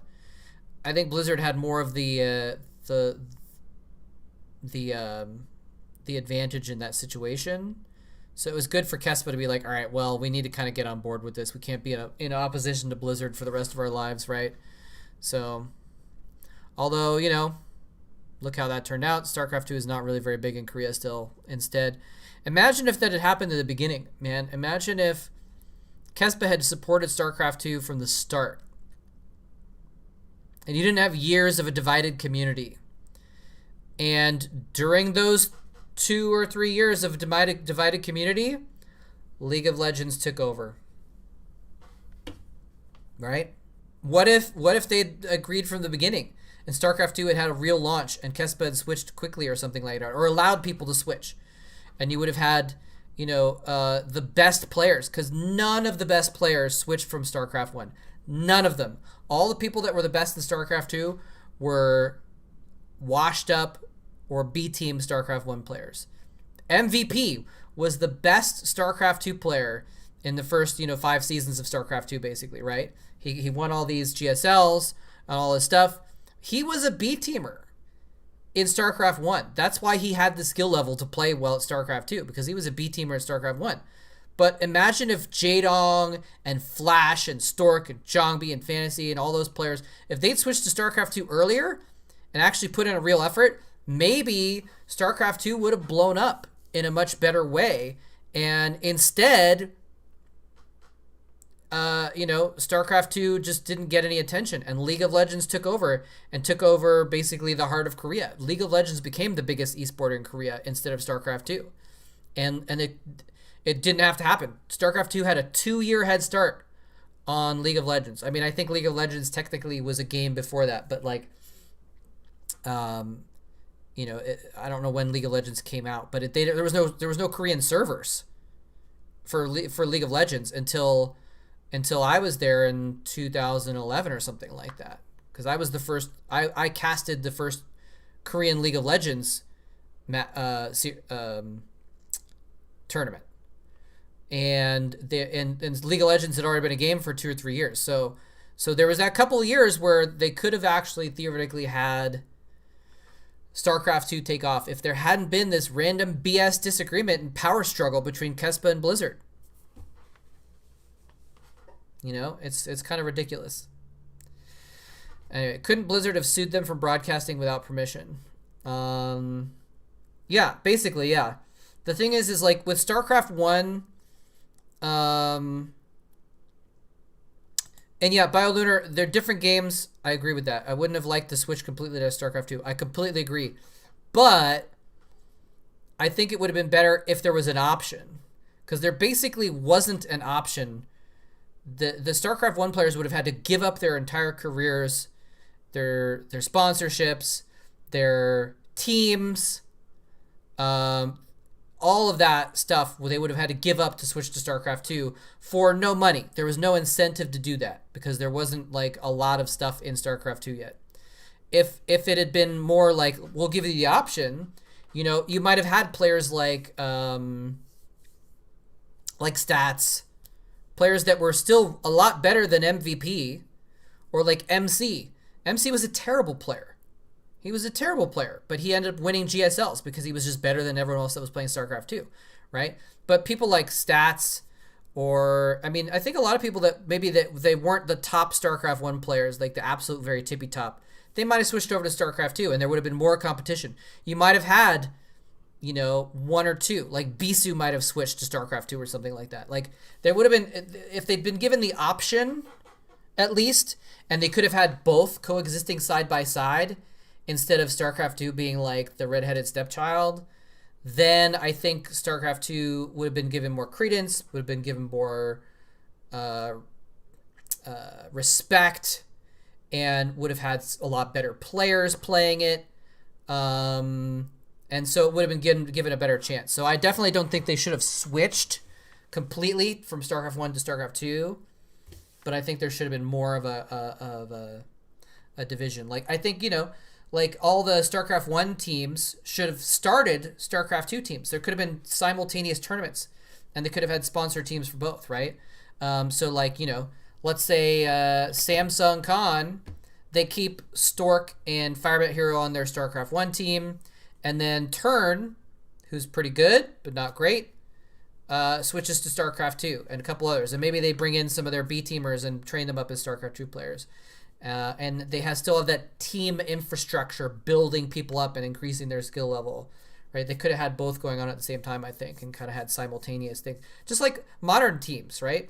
Modern teams, esports teams, foreign esports teams, they have teams for different sports, right? You'll have, Bliss is a team. They have like a PUBG team, they have this team, they have that team, they have different teams for different sports, right? So I don't know. I'm just been ranting now for a while, so let's watch some StarCraft. But anyway, it's fun to have discussions about this kind of thing sometimes, though. It made Brood War not die. That's true. I don't know. Brood War never would have died. I mean, look, even though there was a full switch to StarCraft 2 at some point, now they've switched back to StarCraft 1 because some of the old pros it's just such a great game and the old pros. Whoa, that's loud. Sorry about that. Anyway, so you're the first Brood War caster I've watched. Thank you, I guess. I'm glad that I was able to get you into Brood War, or at least maybe get you into English Brood War or something like that. Yeah, I mean, I was one of the first in general too. Actually, there was basically only Klazart was a caster before me and that casted very much. There was a couple people that did a little bit here and there, but Klazart was the only one that casted like lots and lots of games before me and Diggity. And me and Diggity started within a day of each other, so basically started at the same time. Much love to the casters that did this for a hobby and made it easier to understand for the rest of the world. Thank you, man. That's what we were trying to do. We were taking this thing that we loved and trying to make it accessible for other people. All right, now I gotta move the screen back because now it's cut off in a different way. Let's see if I can do this. There we go, I think. There we go, there we go, there we go. That looks good. A little bit of a black stripe at the top, but that's okay. So we're going back, again, feel free to send me other suggestions, but we're going back to the Ever OSL group. This is the OSL after the IOPS OSL, and this is Group A, which is Nada, Uv, Reach, and Oversky. We watched Nada versus Uv and Reach versus Oversky earlier, so now we gotta get to watch Nada versus Reach, which is a really cool matchup actually. Nada just won the OSL, one of the best Terrans, probably the best. It could be the best Terran. There's still some argument that Uv might be the best Terran at this point in time though. Definitely one of the best Terrans. Reach is like basically the best Protoss though. He's the only Protoss that's been in the last 3 OSLs. And he actually got 3rd place in the previous OSL. Anyway, while we're doing it, I'm looking up Raynor, by the way. Raynor was born in 2002. He's a baby. He's 18 years old now. I'm just seeing if he used to play StarCraft 1 or anything like that for some reason. But probably not. Started playing StarCraft 2 from a young age. Yeah, I mean, StarCraft 2 was already out when he was like 10, right? Or no, when he was 8. StarCraft 2 came out when he was 8 years old. So there's probably not much of a reason that he would have played StarCraft 1 before StarCraft 2. So, alright, so I stand corrected. There are some high-level StarCraft 2 players who never played StarCraft 1. But they are rare. Reach gets the SCV kill with his probe in the enemy base. Crazy. And actually, speaking of stats, I'm looking at Raynor's Wikipedia page. He just beat stats in IEM 3-2. Just yesterday. He's playing Dark today, or he's playing Dark right now even, maybe, I think. So there you go. There's a StarCraft 2 player. Who was the other one that someone said was Clem? Was it Clem? I want to look up Clem. Clem is also 18 years old, also born in 2002, started playing StarCraft 2 at the age of 10. Okay. Now is he a champion player?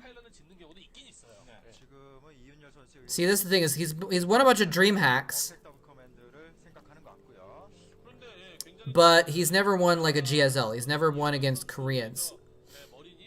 Well, actually, I guess he did beat... Or no, he went up against Stats and Trap in DreamHack. So he's at that level, but... I don't know, I think of the GSL as being a different level of competition to the DreamHacks, honestly.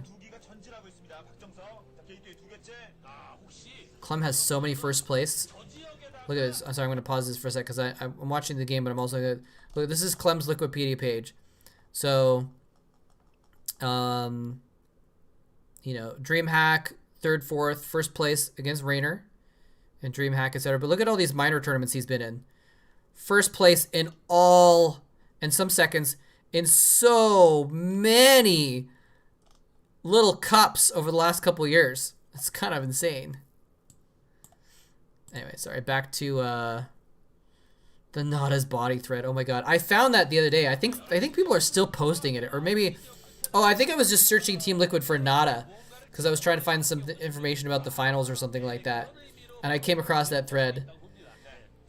I actually never really looked in that thread much. Was it just like people posting pictures of programmers with their shirts off, essentially?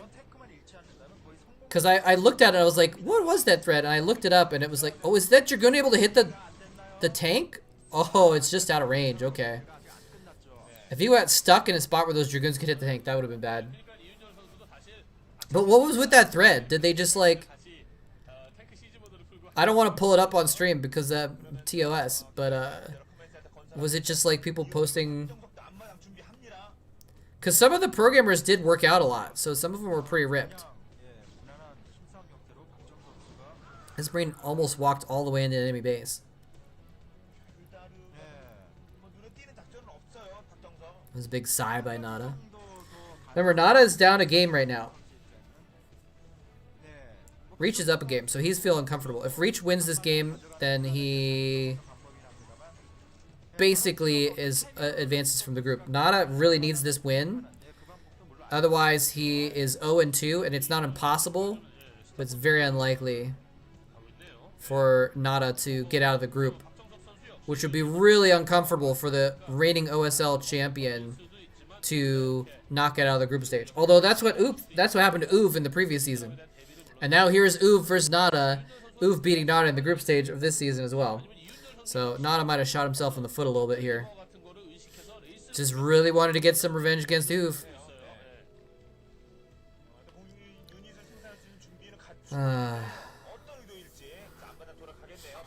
All right, I'm gonna pull it up. I'm gonna pull up the Nada's body thread on the side. I'm not gonna put it on screen though because that could get me in trouble depending on what's in it. Well, there's a Nada's wife's body thread. Okay, I'm definitely not opening that up. Yeah, someone just posted. I heard Nada works out and has a pretty good body. I think I saw a picture on here, but I can't find it. I tried Googling image Nada's body, but I couldn't find it. I want to see pictures of his nice body. Anyone have it? That's the original post. And then the second post, the first reply is, what a god-awful thread post. The next person says, alright, well I can show this at least. The next person says, I have a better body than Nada. Do you want to see it? A lot of programmers have nice bodies. Oh man, and it probably just degenerates from there. Yeah. Someone posted a picture of Best looking muscular. Yeah, Best was pretty ripped. Nada is buff. I think he's in better shape than Best. Uh-oh. What happened? VOD, don't do that. This is a terrible thread.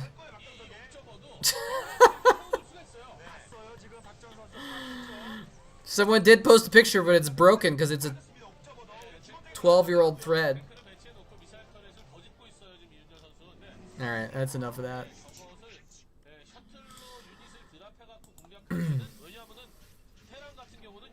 People are still posting that thread? Are you serious? Is that why I saw it the other day? I thought it was locked. Let's see. The last post was from January. But before that it was September of 2020. So it's not too recent, not like an active thread or anything like that. BioLunar says, what games are you casting? So, I don't know if you're talking about... In this game, this is from the OSL group stage from 2005. I'm casting...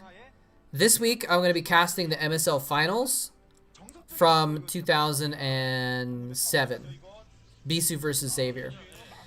After that, I haven't decided yet. I'm not sure what games I'm going to cast. I'm probably going to get into casting...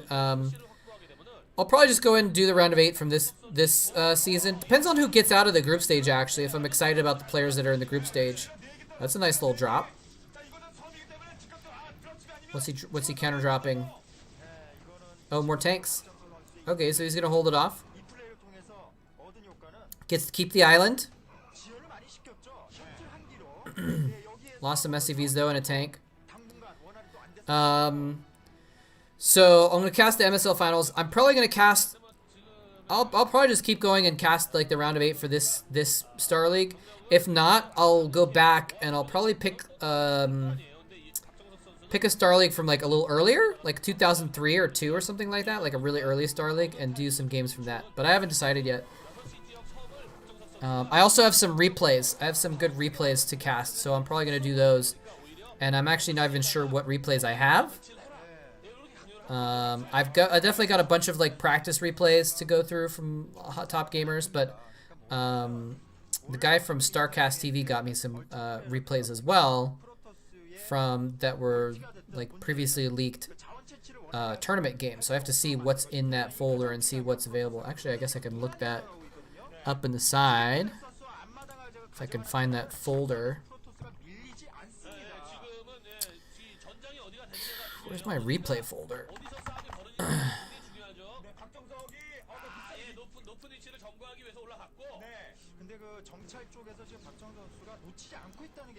Oh, maybe it's in my downloads folder?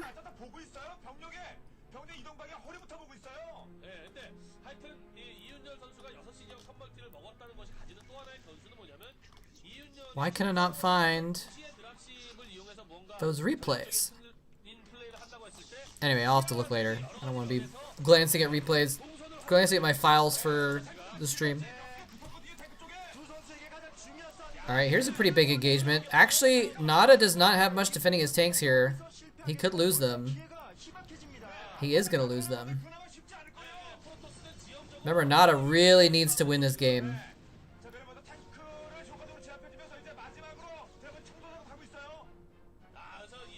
And even if Reach loses this, he'll still be at 1-1, and he can still win his 3rd game, and he can still advance, but... I mean, there's 4 players in the group. Only 2 can advance, so, you know, it's got to end up badly for someone.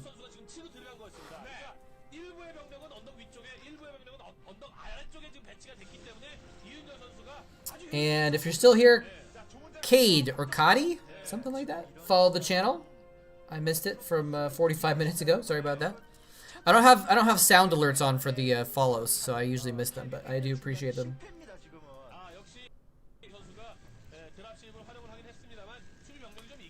All right. Here's the counterattack, well, not counterattack, but some counter harassment by Nada.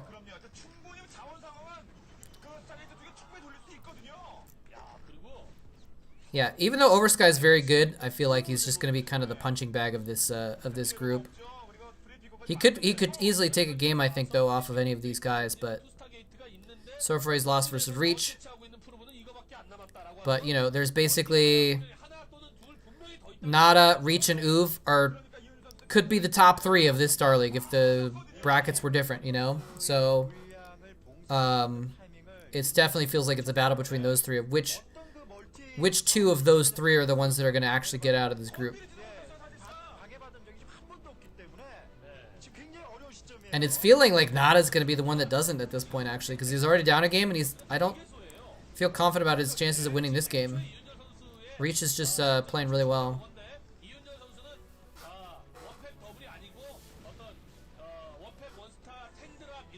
Can't break that. Is he going to try and break it? He's the man toss after all. Oh, but the mind drag might do it. He can break it. Never mind. He had more zealots than I thought. He's going to get all the way into the natural. Oh, no. Oh, no, and a mine just blew up all of his vultures. Oh, no, I think Nada's out. I think Nada's out. SCV's fighting Dragoons is not good. Nope. I think a mine just did some damage. Kills a few Dragoons. Oh, it's a tank. Sorry, the tank on the high ground. He needs another tank within range of the Dragoons. Okay, so he's gonna hold. He's gonna hold, but he lost a lot there. And that's the thing. Oh, it's the carrier switch follow up. That's the nail in the coffin. You can't, from this point, you can't come back and have enough stuff to macro up your ground army and Goliaths at the same time. He has 3 tanks, 4 tanks. You got to spend your gas on tanks or Goliaths. If you spent your whole game building up your tank count, you can afford to start spending gas on Goliaths. But right now he has to choose, and he's got to do both, and he can't. And he's going to lose this island base. Yeah, there's no way he can reinforce that. It's smart. Smart, very smart by Reach to go after the island base first. I mean, it's also on the way. It's the closest thing with his carriers, but I love the addition of putting the shuttle with the zealots in there, so he doesn't have to, you know, fully commit the carriers, just killing all of everything. Leave some zealots behind to deal with it. So now Nada's at 2 bases. Actually, his main might be mined out or close to it. Yeah, this is not looking good for Nada at all.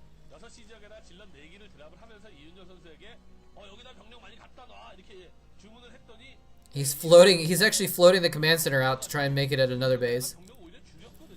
Looks like Nada's made a 3rd base at the 3 o'clock. And he's trying to float this other command center out to a 4th base somewhere, maybe. But I have a feeling he's dead before he can get any of those bases mining. There's 4 carriers out now. Man, poor Nada.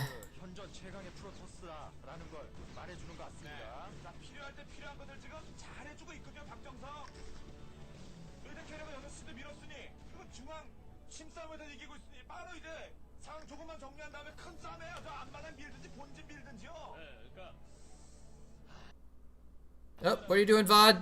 Stop glitching out. Yeah, okay. I didn't think that command center was ever even going to get anywhere. So now he's going in, attacking the natural with these carriers.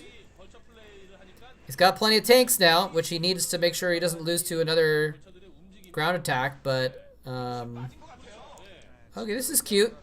This is cute and cheeky, having the, vultures on the high ground attacking that base. Oh, he picks off the observer. That's kind of cool. Alright, so he's going to actually stop mining at that base with these vultures. Oh, but see, Nada's going to lose another base. He's stuck in his natural.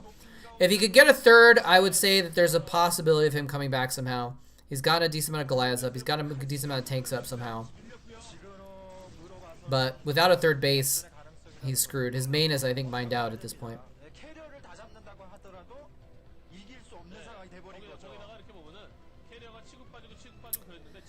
That's too bad.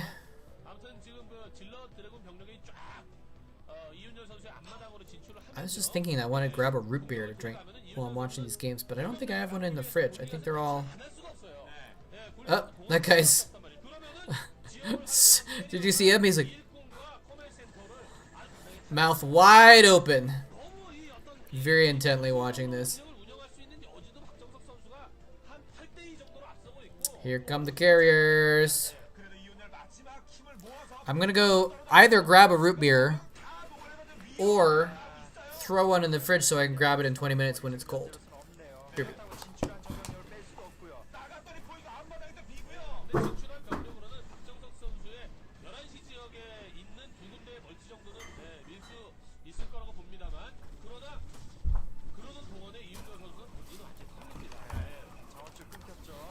Alright, there's one in the fridge. I don't know why I don't just keep all of them in the fridge. I think I used to have less room in the fridge, but... Whoa! What the hell? I leave for 3 seconds and Nada has a giant push with tanks and Goliaths pushing into the... I guess this is the 3rd base of Reach? Killing gateways? Are we doing a base trade? We are doing a base trade. There's carriers and dragoons and zealots in the main. And he's doing this counter push. He's bringing his SCVs along with the counter push. I don't think it's... I think it's just not us too far behind, though. Because right now he's killing off one of Reach's 5 bases. Exactly, right, Doso?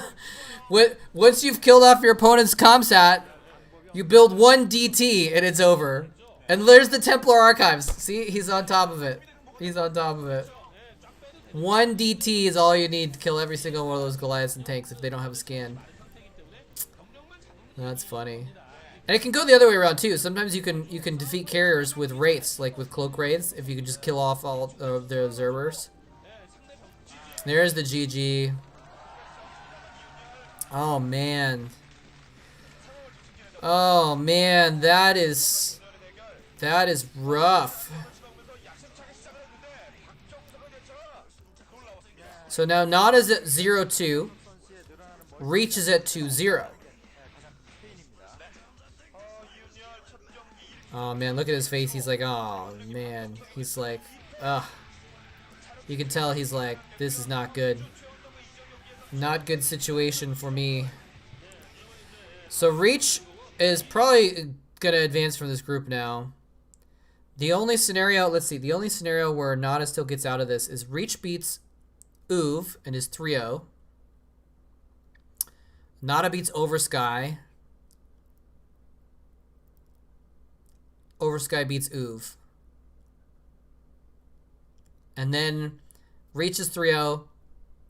Uv, Oversky, and Nada are all 1-2 record, and then they have tiebreakers.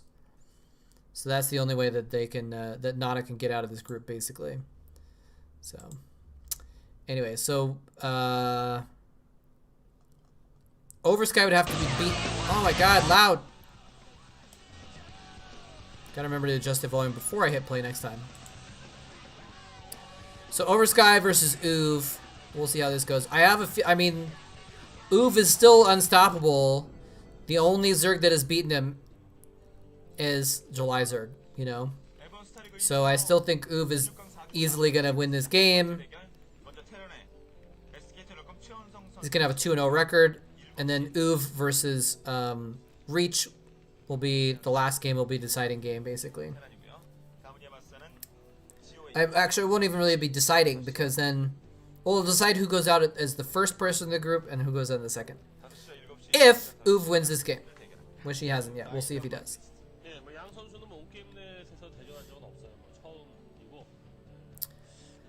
July Zerg, drone drill, Bisu face equals never forget. Yes! The Bisu face! That should be a Twitch emote. You know, if I ever get my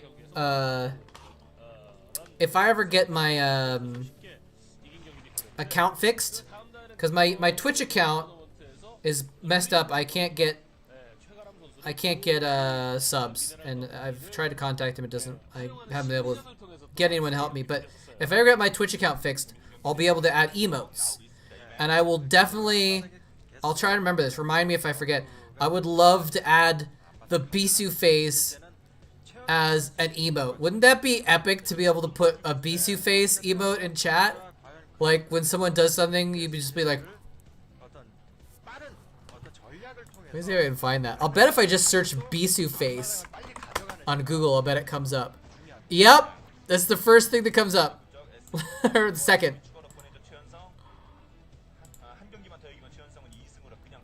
Pop up.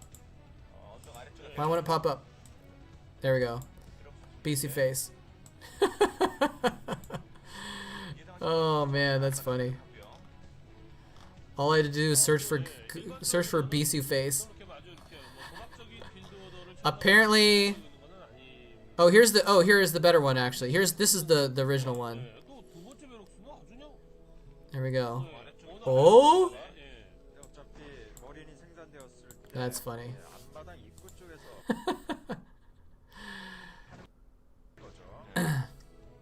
Yeah, the one on the right. I'm apparently just bad at Google image searching today. Like, That's the second time that I've Google image searched something and it's been like right in front of my face and I just haven't looked at it. Like the Quanro flowchart thing. I was like, where is it? You guys are like, it's right there. It's the first freaking one. I don't see it. Anyway. Uve's building. He's got 2 barracks, by the way. The drones are prepared to attack the SCV if necessary. He's maybe a little bit preemptive in his fear. The drones are just sitting there doing nothing. I guess they're threatening to kill the SCVs if the SCVs do anything. Is he gonna build it? Is he gonna build a bunker? Or is he just gonna use the SCVs? Very surprised not to see a bunker building, actually. That really, I mean, it's very cheap investment and it really forces your opponent to panic a little bit. Okay, well, Uve knows better than me. He knows the timing, he knows Zerglings are coming out, so he has to retreat. So, good call. I love, look, all the cutting corners here. The perfect timings, the exactness is so impressive. He even makes the sunken colony, or makes the creep colony just in case. And then when he realizes the threat is not there, he cancels the creep colony because that drone is going to be better off mining. He can always make that creep colony again when he needs it. But he's made a lot of Zerglings too, so that's probably why he's made enough Zerglings. So he doesn't need the creep colony. But now he might need to remake it because now there's a Firebat and a medic involved. He's going to need some static defenses. The Firebat is too strong. Look at that. One Firebat with a medic, it's just infinite number of Zerglings can't deal with it, basically. It's crazy. He scans the defenses. So, I mean, that's the thing is he had that drone mining instead of building a colony, but he might have needed to... Okay, now he's going to have a second one down. This is a smallish force. He's going to try and go around the bottom? Can he sneak outside of the range of the colonies? He can stay outside the range of the colony and attack the drones at least, but okay, he's not going to be able to get into the main or anything like that, I don't think. Oh, he mined out the minerals on the back. He's going to walk right into the main. What could Oversky do now? Oh my gosh, he's sending all of his drones. All of his drones. I think? What happened? He pulled all of his drones and he just sent them back again? What was the point of that? Maybe he had second thoughts. Monka S is right, man. It's like he pulled all of his drones because he was going to try and drone drill the ramp and send in the Zerglings and take care of this mess, but then he was like, oh, well, on second thought, maybe I better not. Maybe I'll just lose all my drones to that Firebat, which is probably what would have happened. I hope he has a sunk in his main. Oh, he had a chance. He had a chance to surround the Firebat there, and he missed it. There's the drones exiting. Okay, now he's trying to target down that Firebat. It's just the Firebat's just running around in circles. It's killing everything. Okay, finally it goes down to the Hydralisks, but he killed so many Zerglings and drones. Man, Firebats are so strong. That was a hero Firebat right there. Not to be confused with Firebat Hero. Freaking mouth breather. Watch Uve. Uve always with his mouth open.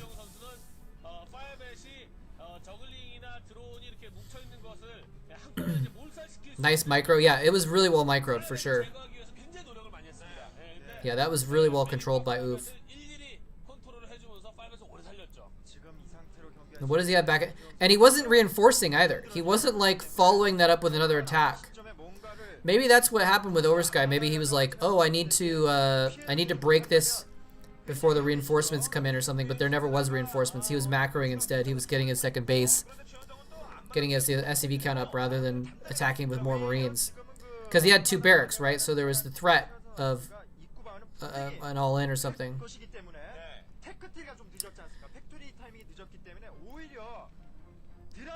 He's got a decent amount of Marines. He's got a bunker, so he's well defended now. So he's just kind of protecting his macro.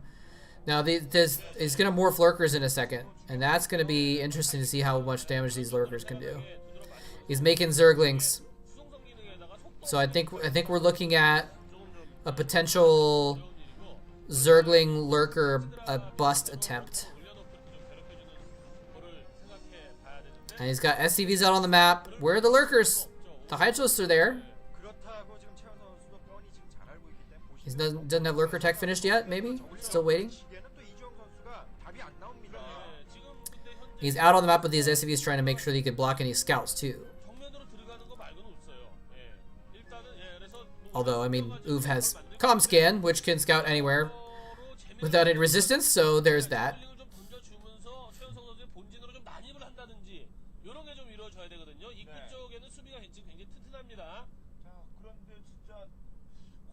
He's got a lot of Zerglings. Okay, I mean, finally the lurkers are up. A little bit later than I thought, though. I don't think he's going to be able to do enough damage here with these lurkers.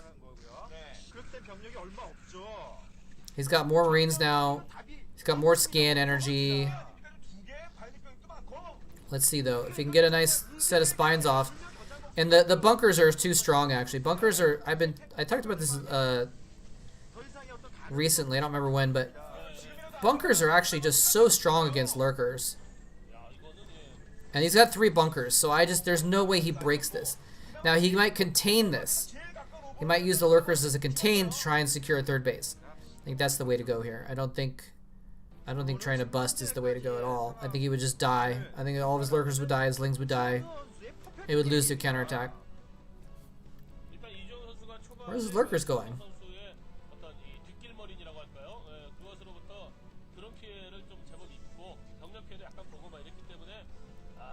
Where are they going? What are those lurkers doing?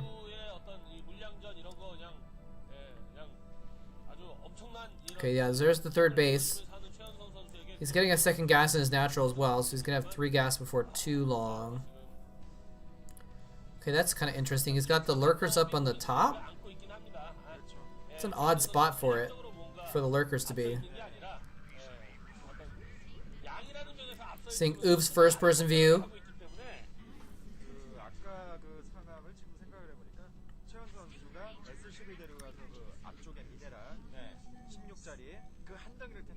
It doesn't seem as fast as when we saw the first-person view last time for some reason. I guess that was 2007, so maybe with the game we watched earlier of UV was 2007 when he was versus Firebat Hero. So he might have gotten faster in that time.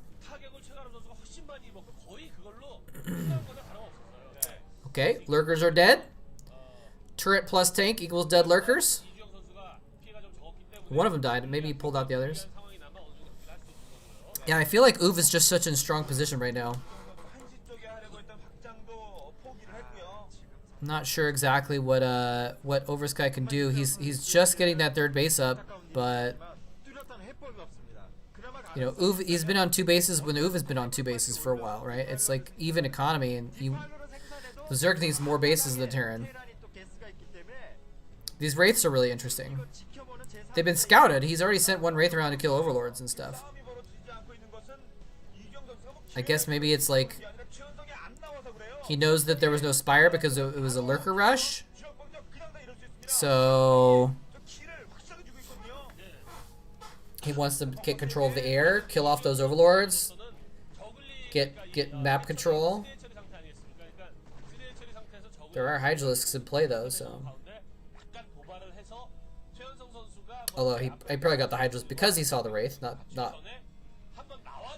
the other way around.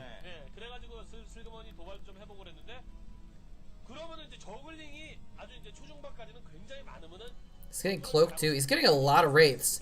So it's almost like he sent out 1 or 2 Wraiths, and it's like he's bluffing. He's double bluffing, right? Like he's like, oh, I've got Wraiths, but you've scouted them, so it would be dumb to get more Wraiths because you've scouted them, and you're gonna get Hydralisks. So I'm gonna secretly get more Wraiths because you won't expect it, and you won't actually make enough Hydras to deal with the amount of Wraiths I'm gonna have.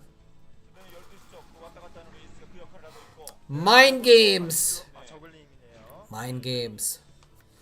So great in StarCraft. 부담스러운 거는 그냥 공격만 이렇게 뽑아가지고 Hey, G5, what's up, man? 들어가는 거 보니까 진짜 오버로드 Less than 3 to you as well, dude. 쓰니까 오버로드 속도 업그레이드 We're watching some old OSL from 2005 right now. 러커보다는 What are you up to, dude? 히드라가 지금 많은데 현재 상황을 정말 저그의 이주영 선수가 이긴다면 기적입니다. 예, 이럴 때 한번 그 He's still only showing one Wraith. 뭐 He's still being a pain in the butt with that one Wraith. 레이스 때문에 부담스럽죠 지금. This is I Love Uv versus Oversky. 최현성 선수가 이주영 선수의 본진과 앞마당 등의 컵셋을 And remember, this is 2005, so this is like when Uv basically did not lose to Zergs unless their name was July. 오버로드가 똘똘 뭉쳐있고 건물 파괴의 1등인 히드라 리스크를 Okay, here come the Wraiths. This is gonna be... I hope they show Oversky's 언젠가 한번 face when he sees these Wraiths, because these Wraiths 레이스를 안 보여 are about to be crazy. 지금 보여주기 시작해요. 근데 지금 레이스가 굉장히 One-shotting drones. He's only got like 6 Hydralisks. 쓰는 거죠 그냥 Oh man. Oh, this is disgusting. One plague, please. Oversky is never gonna make it to Hive Tech, unfortunately. I'm sorry to break it to you. 한번 이용해 보는 것도 레이스에 집중하다 보니까 상대 It's never gonna get that far. Oh, he does have a bunch more Hydras. 쪽의 화력이 좀 예, 미비한 것이 사실 Yeah, the slow. He didn't get the Overlord speed upgrade because he wasn't expecting this many Wraiths. So these Wraiths are just gonna kill everything now. 의도가 이제 가장 1차적인 의도였었는데 정찰 이렇게 해보고 그러니까 Alright, that wasn't as crazy as I thought it was gonna be, but he was able to kill a lot of drones though. And Oversky was already behind on economy. 말이에요 그러니까 레이스로 가고 The cheater Terran's gonna get yet another base. 클로킹 활용 It looks like he's gonna move out. 이걸 Is he gonna move out to push, or is he just gonna move out to try and secure a third base? 드디어 가는군요. 드디어 갑니다. 예, 이건 뭐 I think he should probably push. 경기 종료가 얼마 안 남았다는 사인이에요.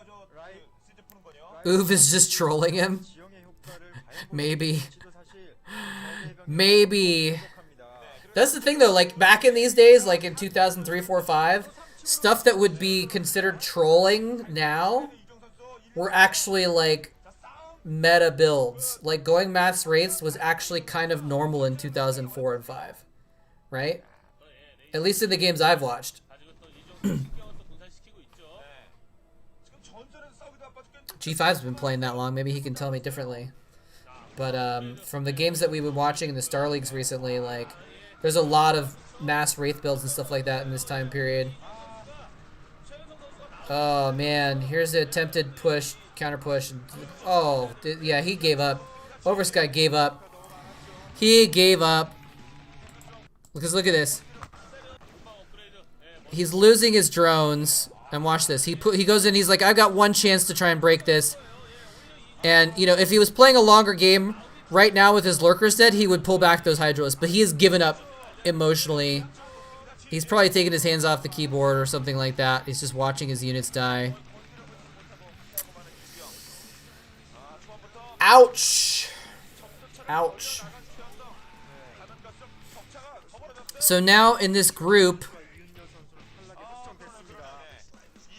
did I close the other windows, actually? So let's see. We had... Uv 1... Reach beat Oversky. So yeah, now... Yeah, the group is decided. The group is decided. Because Uv and Reach are both 2-0. And Oversky and Not are both 0-2. So, yeah. So the last two games are just for pride and position. So this is for pride to see who gets out of... Ah! Forgot about the volume again. So Oversky versus Nada is just about pride to see who can at least get a 1-2 record in the series. And then the next game between Reach and Uv will actually be for position, because you actually want to get out of your group in the #1 position so you have a better seed going into the round of 8. Brings me back. Yeah, man. I've been really enjoying watching some of the old school stuff. And cuz I never actually even watched, I didn't really start watching Pro StarCraft until like late 2006, probably early 2007. I didn't really get into it very much until early mid 2007. So I missed out on a lot of these really old classic games with the legendary guys. So it's been fun for me to go back and watch some of these old games. Because this is not unfortunately there's not really a lot of nostalgia in this for me, because I never watched these games in the first place, because I didn't discover Pro StarCraft until 2006. I didn't know it was a thing at all. And then I think actually I watched a Boxer highlight video that I think it was on Vile Attack or something like that. Although and then I was like, whoa, what is this guy doing? This is crazy. He's so good. And so that Boxer highlight, I don't even know how I found that Boxer highlight video anyway.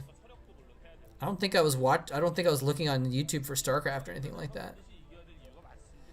Wish there was an SC VOD filter that made the graphics remastered. Yeah, for sure. So I've been trying to keep a little bit silent about this because I don't want to make any promises or get anyone's hopes up, but I'm actually working on that. It probably won't work. So far it hasn't worked, but I'm trying to see if that's possible right now. But it might be months, because basically I'm working with I don't know if you know Tensorization. He's the guy that did the Artosis Salt bot. And he knows how to do AI stuff, and so I'm talking with him and working with him, and we're gonna try and see if we can train an AI to up master these some of the old VODs. But so far it's not really.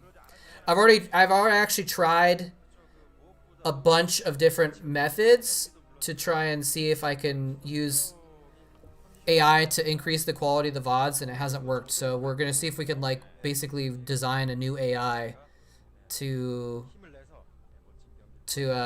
remaster these old VODs, but we'll see. But yeah, like I said, I don't want to make any promises because it's kind of a stretch whether or not it'll work, but we're gonna try it.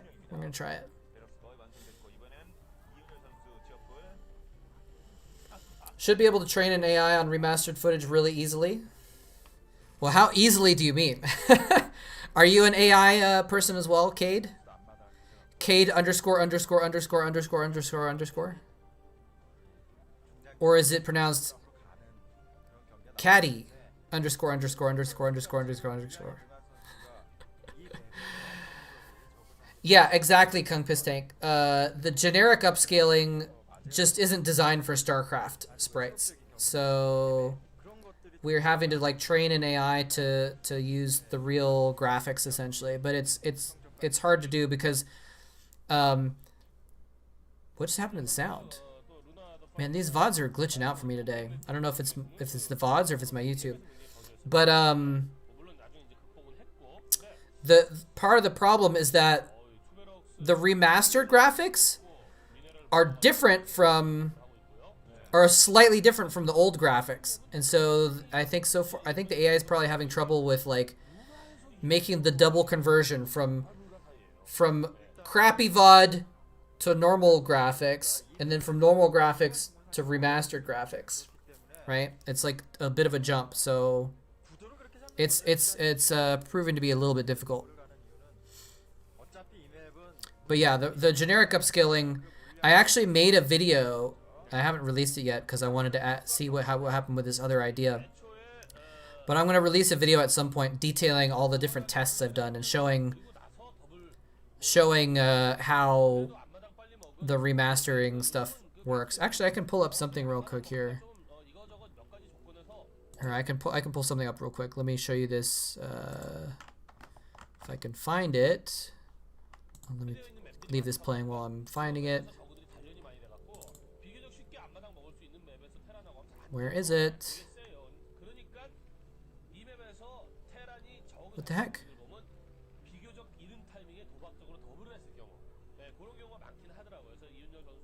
Where is it? Did I delete it? Alright, I'm trying to find this other video that I can show you guys to give you an example of what I'm talking about, basically.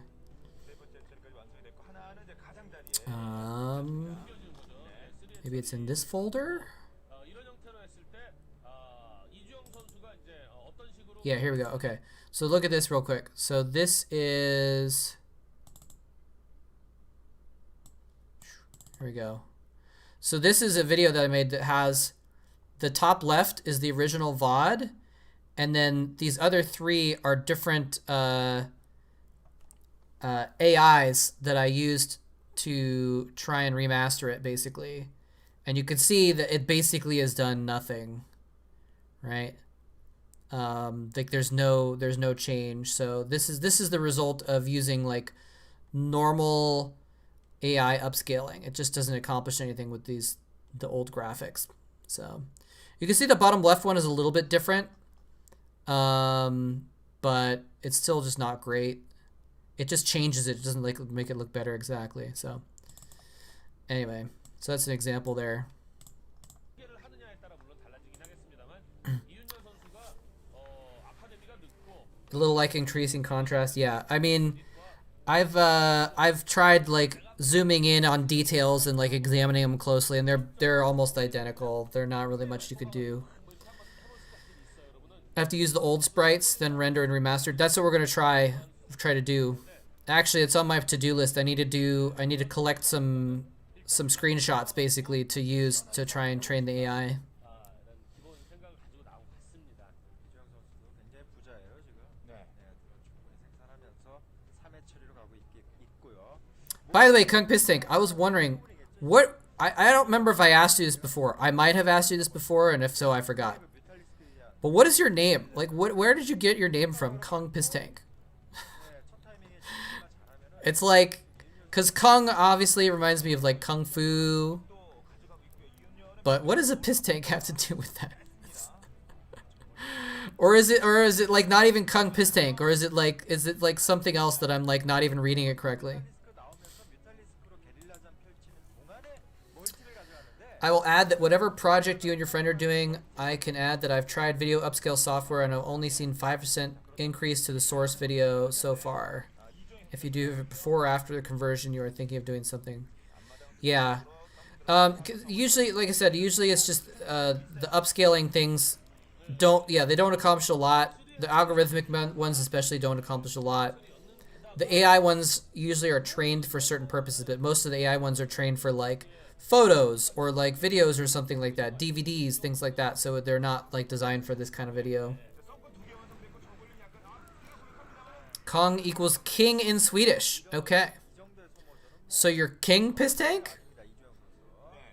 Like is that like? Okay. Oh wait, hold on. Took it from the cover. Oh, a cover of a comic, but I've tried to find it now and failed. The dude standing on a mobile tank farmers used to transport piss to fields for further.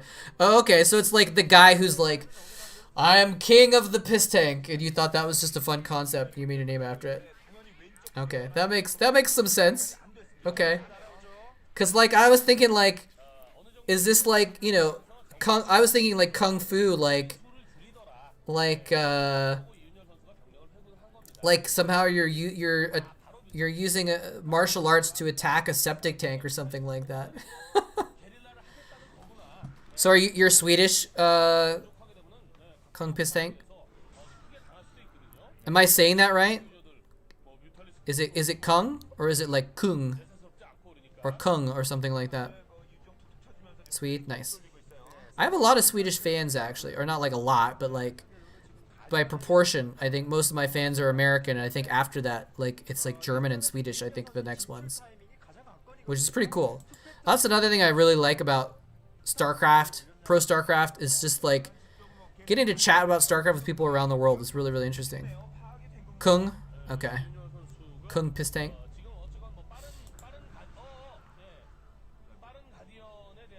Sorry, I'm not paying a ton of attention to this game because, like I said, it doesn't actually matter in this tournament. But I should pay a little bit more attention to it. I like that Oversky is harassing these Marines and stuff. Nada can do a lot with very few Marines, though. He's pushing in on that third base, and it looks like he's been forced to fall back. So Like there's this moment where Nada was like gonna be able to push out and put pressure on the Zerg, but I think the Mutalisk kind of neutralized that pressure. 이 맵은 그 앞마당을 먹고 그러고 나서 미네랄들을 일꾼을 비비고 넣어서 선멀티도 먹고 플레이를 The video upscale software also has some denoise or sharpening sliders. Yeah. Yeah, I tried a lot of different settings on the like I said, I probably tried about 8 or 10 different upscalers, and then I did a second attempt with like the 3 or 4 that worked the best, and I tried different options, stuff like that, and they just really didn't do the job. But we're gonna see if we can figure out a different way.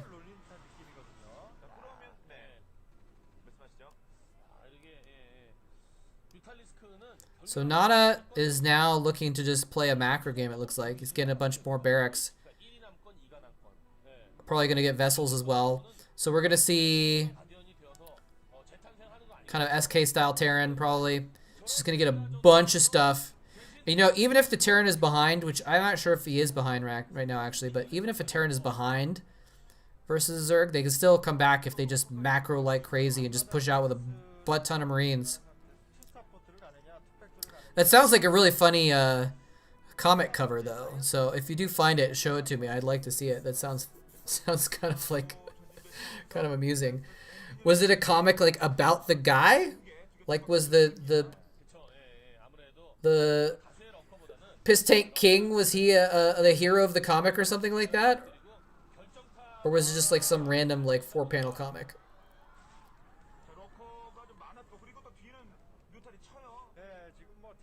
He lost some Marines, but he cleaned up the lurkers there. Oh, you only saw it in a shop window? Okay. So this is a really random reference then.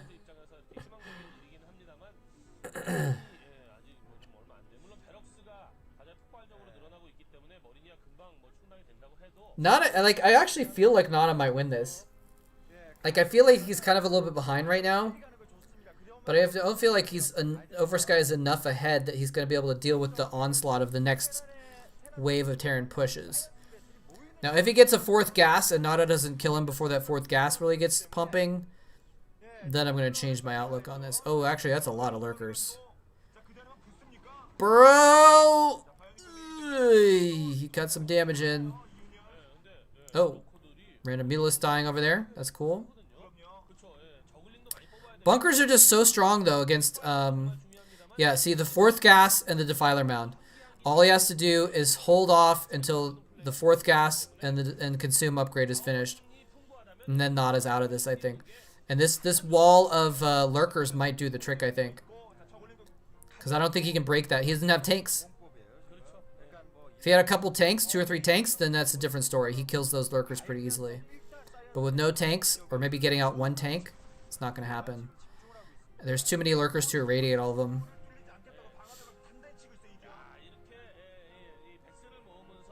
What are these mutas doing, though? Mutas are kind of like... don't matter anymore. I like the Sunken Colony in the main. Nada is definitely likely to do a drop at this point. So you need some static defenses in your main and your natural and stuff. I'm actually a little surprised we don't see him dropping right now. He's actually getting greater Spire.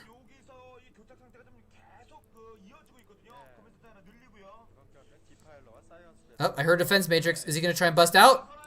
He is. He sends the D-Matrix Marines in to try and soak up the Lurker Spines. The rest of his Marines charge in, and they just die. Look at all that blood on the ground, and almost all of it is Marine blood. Ugh. Ugh. Almost this one too. Hey man, how's it going? We're gonna probably go watch one more game and then I'm gonna sign off for the day, unfortunately. But we're watching the group stage from the Ever OSL from 2005. Yeah, here's the finishing move. Here's the finishing move. He's got too much stuff. Those are cracklings. And he's got Dark Swarm. This is over. This is over. Here's the drop. Now Nada's dropping, but it's too late.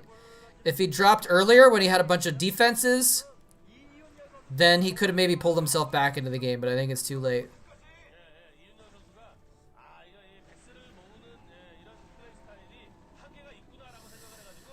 Oh man. So Nada's gonna go out 0-3, I think, in this match. I mean, he's got a big drop in Oversky's main right now, doing some damage, but I just don't feel like it's gonna be a killing blow. Whereas Oversky is delivering a killing blow right now. I don't know. Well, I mean, maybe if he gets all the tech, he doesn't seem to have any lurkers. Where are his Mutalisks? They were gonna be guardians. He's actually gonna get the hive. Hold on a second. He's gonna get the hive and the Defiler Mound at the same time. And for some reason, pro players are never on top of it enough to rebuild their tech when they're about to lose their hive. So I don't think he has another Defiler Mound. If he doesn't have another Defiler Mound, he's actually screwed. Maybe. Because well, actually, I don't know. Has Nada, it depends on what happened in his main. Did Nada fight things off or not? Okay, he's got Hydralisks underneath the Dark Swarm. He's just got too many vessels. Nada is actually possibly going to fight this back. He dropped the natural. He killed the drones in the natural. He killed the natural expansion. Look at this. The drones ran from the natural back into the main where they were still dying. There's still medics there, but he might clean this up. He might actually clean this up with the science vessels. And right now, Oversky doesn't have very much of anything. He lost his entire main. He lost his entire natural. If he doesn't have tech at his third or fourth base, now he's dropping the third. There's only a spawning pool there. I want to see his third base. If he doesn't have a Defiler Mound at his third base, then Oversky is actually screwed. If he keeps the science vessels alive, of course it's possible. Yeah. Yeah, I mean, right now, the science vessels are too many. And there we go. He didn't rebuild it. He didn't rebuild his hive tech before his hive died. He didn't rebuild his Defiler Mound. If he rebuilt his Defiler Mound in the third base, this is a very different story. But he didn't, and now Oversky's going to lose from a winning position because of that drop. Wow. He even thought about the drop too, but he was just so all in. He sent all of his stuff into Nada's base. He didn't have anything to defend his own base. How clutch is that? That Nada was like, you know what? My main base is dying. I've got Dark Swarm on top of Defilers on my main ramp. And instead of trying to kill that, I'm going to send a drop and counter drop my opponent instead. Which makes sense. You can't win from that position just off of defending. You have to do some sort of cheeky counterattack, but he pulled it off. I think Nada's going to win this now. He's got so many vessels. He's got Marines, and Oversky's tech has been reset. He doesn't have anything anymore. I think he might still have the Greater Spire. There's the last Defiler. I don't think he has any more Defilers. I think that was the last one, because his Defiler Mound was died. Those lurkers are like, probably not a good idea to pop out of that egg. Yeah, they die instantly. I think that's the last. Yeah, the Greater Spire was in the natural, but I don't know if he actually bothered to kill it is the thing. So he may still have it, but it doesn't even matter. He doesn't really have the gas to build Greater Spire units at this point. He built those Guardians and they did almost nothing because they just got irradiated. So here we go. Nada's going in for the finishing blow now. I thought he was dead. I had given Nada up for dead when he lost all of his Marines. Oh, he did kill the Greater Spire. Okay, so yeah, he has no tech. No tech at all. I mean, you heard me. I was like giving Nada up for dead. I was like, well, it's too bad. Nada's going to go out from the group 0-3. Not going to win a single game. And then he was just like, I'll show you, Mole Trap. He's got so many vessels he can irradiate single Hydralisks. Oh, man. And now he's sending an attack force after the fourth base as well. Did he rebuild his main? Nada's like, nope. You can't rebuild your main. I'm going to march on in and kill it. There's the GG. So Oversky did end up being the punching bag of the group like I thought. Poor Oversky. I like Oversky. That's too bad. But I mean, like, it's too bad that Nada wins this game and it doesn't do anything. I mean, he just doesn't help him at all, right? It's just for pride. It may have something to do with the round of 24 for the next season or something like that. I don't know exactly how that works, but sometimes, you know, the first two advance to the round of 16, and then the third person will actually like get seeded into the round of 24 to face off against people that came up through the qualifiers or something. So it may help him in that sense. So like Oversky might need to go back to the qualifiers now or something. I don't know. I forgot about the sound again. All right. So this is the last game of the group, guaranteed. Reach versus Uve. And this is important because basically you got 4 groups.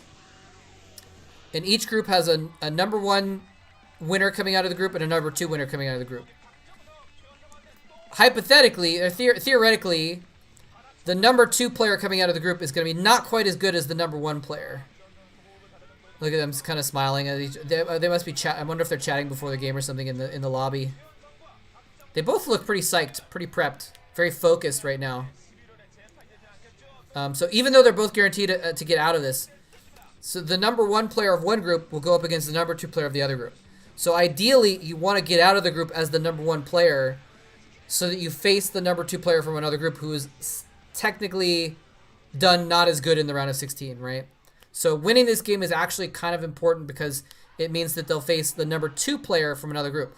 And that could be someone really bad, right? So looking at the other groups, like one of the other groups is Go Rush, Huni, Iris, and Jeju, right? So the number 2 from that group could be Jeju, Iris, or Huni, because Go Rush is definitely going to beat that group, I think. And so, like, you know, going up against, and let's see, like Group B is Jelizerg, Midas, Gigi playing Kingdom, right? So imagine you lose this game, your round of 8 match is against Jelizerg. You win this game, your round of 8 match is against Huni. It's a big difference. So this is actually, even though both these guys are going to get to the quarterfinals, the winner of this game actually matters a significant amount. The Korean tournaments had those Screamer song intros just to troll overseas rippers. That's funny, but I actually don't think so, because this was so long ago.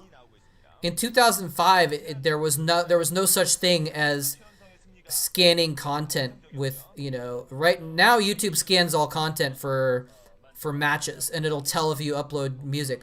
But in 2005, that didn't exist yet. So anyway, although it still does screw me over sometimes. Sometimes I'll get my videos will get flagged because of some snippet of rock music that was used in one of these intros or outros or something like that I didn't realize was. Although usually, like right now, if it's in the background and it's low enough audio, it doesn't get picked up. So like it usually doesn't matter that much. But if it's at the end and I'm not talking anymore and it's a little bit higher, then it gets picked up, and my videos get flagged sometimes for those. So man, Nada, it's too bad. It's too bad. He is the genius Terran, and he was a genius in that last game. I can't believe he pulled that off.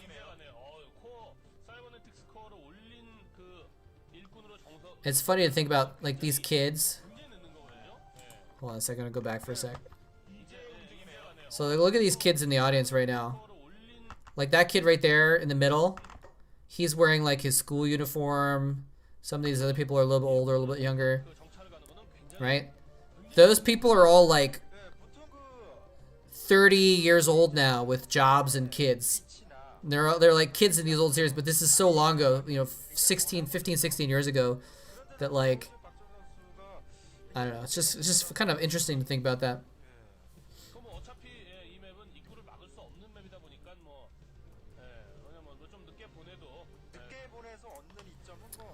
Anyway, so this is pretty hype. We don't know who's gonna come out of the other groups yet. Although actually, at this point in time, so I mentioned this before, but if you missed it, they actually played these games. The first game of groups A, B, C, and D was all on the same day. The second game from all the groups was on the second day. The third game from all the groups was on the third day. So I'm doing this. I've pulled out the games and we're watching them as a group. But at this point in time, 5 games have been played already in all the other groups. So they may actually know who some of the other people are that are going to be in the other quarterfinals. So they might know who they're going to be playing, you know, potentially playing against if they win or lose while they're playing this. But I don't.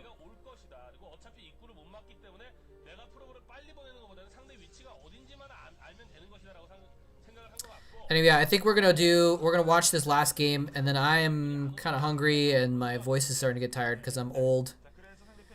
Can't cast like I used to. I used to be able to scream at my computer for hours and hours and hours and not feel it. And actually, because I started back into casting, and it was hard for me to cast so much, and I thought it was because I was out of practice because I hadn't casted in so many years. But now I've actually been casting for like a year now. What is this? Are they showing the map stats? What are they showing here? This is on his cheer poll. So this is something that they're showing. They're showing his, I don't know what this is. It's like a screenshot of like the fan website or something maybe. It's so weird. Are they showing his record? No, they're not. They're just showing the maps and like dates that he played on those. I don't know what's going on. Oh, okay. It says again ever because I think it was an ever 2004 is the OSL that he won, and this is ever 2005. Okay. Welcome to the club. What, of being old? Yeah. But when I first got big into casting, I thought it was just because I was out of practice, and now I've been casting again for a year, which is crazy, actually, that I've been casting again for a year again. But my voice just can't handle more than like if I'm casting games, I can only do like 3 games before my voice starts like to feel it, and I'm not casting this, so that's why I've been able to last longer. But even just talking consistently for a few hours is taking a bit of a toll on my voice. I can feel it. I can feel it getting tired, getting raw.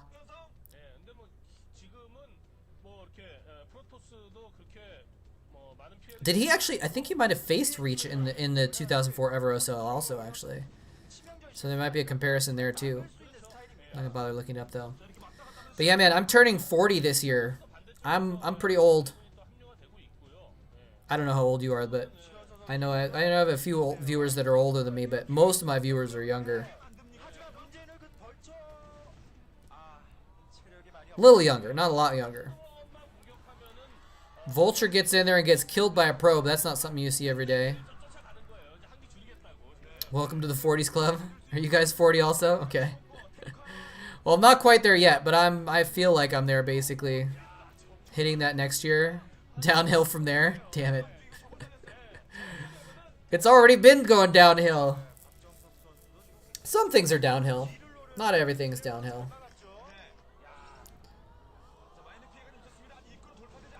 How are those Dragoons still alive? He's trying to bait it into that last mine. Oh, he got it. Vultures win. Just turned 40 last year. I feel like it's been downhill since like I didn't feel like I was getting old until I was like 32, 33, 34. Like that's when 30, like my early mid 30s is when I started getting like back pains and like sleeping funny and like my shoulder giving out, stuff like that. So like I even till my early 30s, I didn't need sleep, man. I was able to, and some people my age still had problems with it already, but I was still able to like get no sleep and still go fine the rest of the next day, really easily. And then starting in my mid 30s, I not been able to do that quite as well anymore. I could still do that to some extent, but like I feel it more now. Like I feel fatigue more since my mid 30s.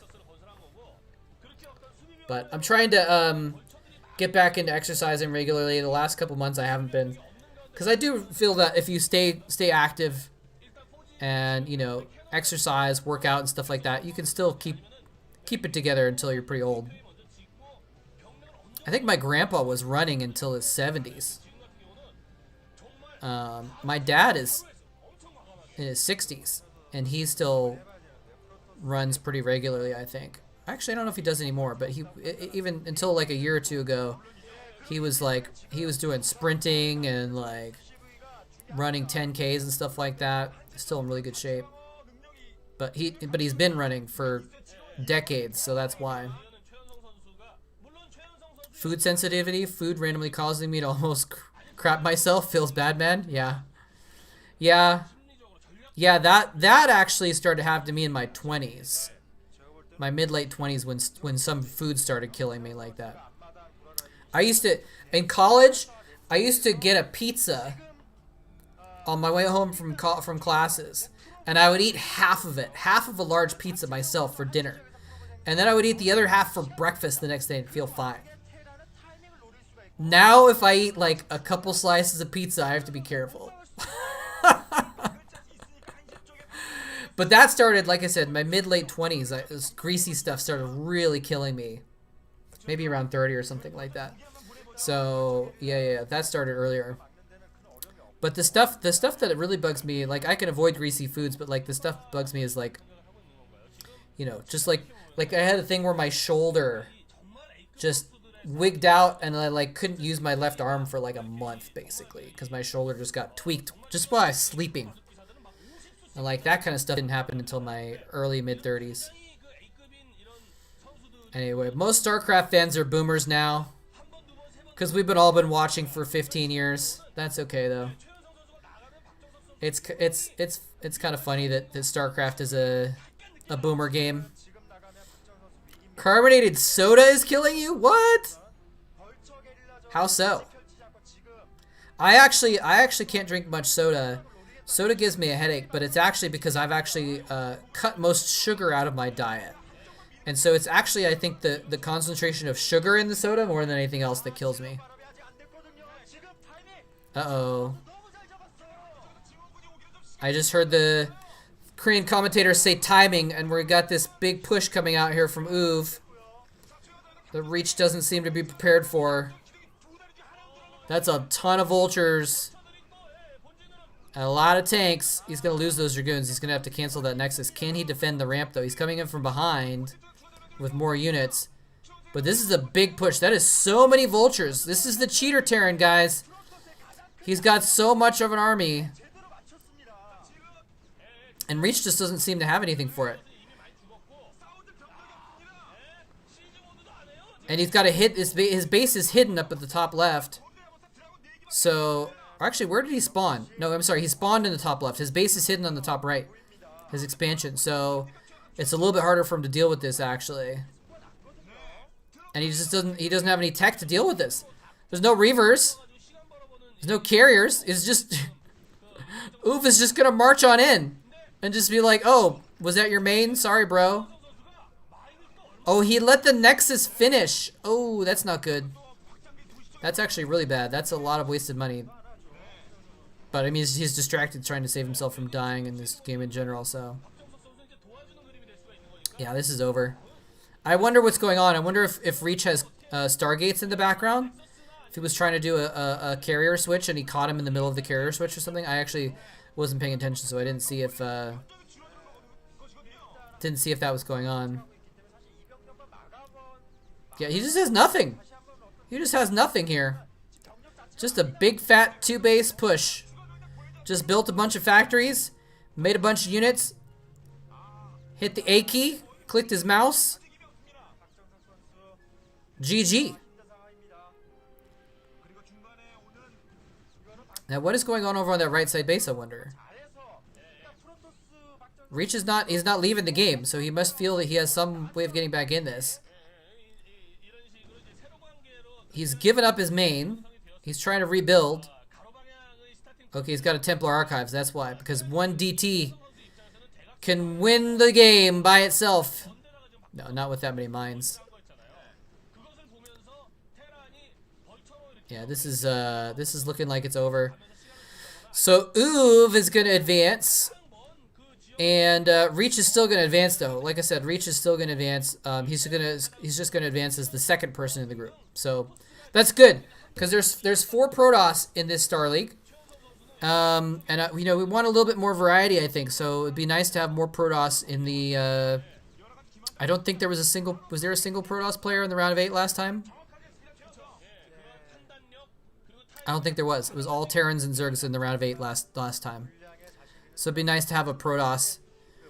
More Protosses involved in the quarterfinals, maybe even the semifinals and the finals, right? Let's see. The next group has no Protosses. The third group has 1 Protoss.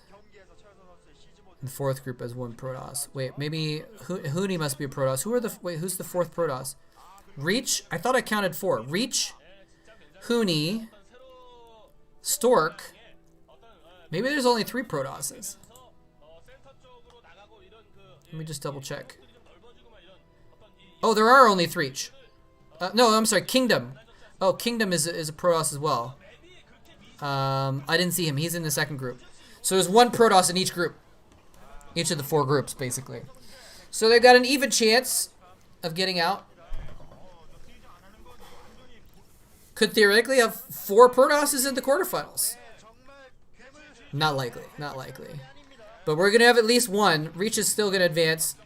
So Uv is going to advance in the first place. And Reach is going to advance in the second place. And so they're both going to be getting into the quarterfinals. So that's good times. What about, I'm curious, Dosa, what about carbonated soda kills you, though? That's really interesting. Is it the caffeine? Caffeine has always killed me. That's a different thing, though. Anyway. StarCraft boomers represent. Yeah, I'm kind of tired. I got some other stuff I want to try and do. I actually might stream later this evening again, or maybe tomorrow. Stomach is in a bad place, getting old. Yeah. Same here, man. My stomach is okay as long as I just really watch what I eat very closely, you know. But it's kind of sucks how that turns out. Gonna hit the sack. Well, thank you again, Dreamcata, for and actually all you guys. Thank you for all the support, and even those of you guys that are here that don't donate, I still really appreciate you guys coming by and supporting and chatting. It makes it a lot more fun. So thanks regardless. But I appreciate the generosity of you guys too. Help me buy some, you know, supporting my root beer habit. I actually I don't drink much soda at all, actually, but it is helpful to get some donations here and there for buying the groceries. Got down payments.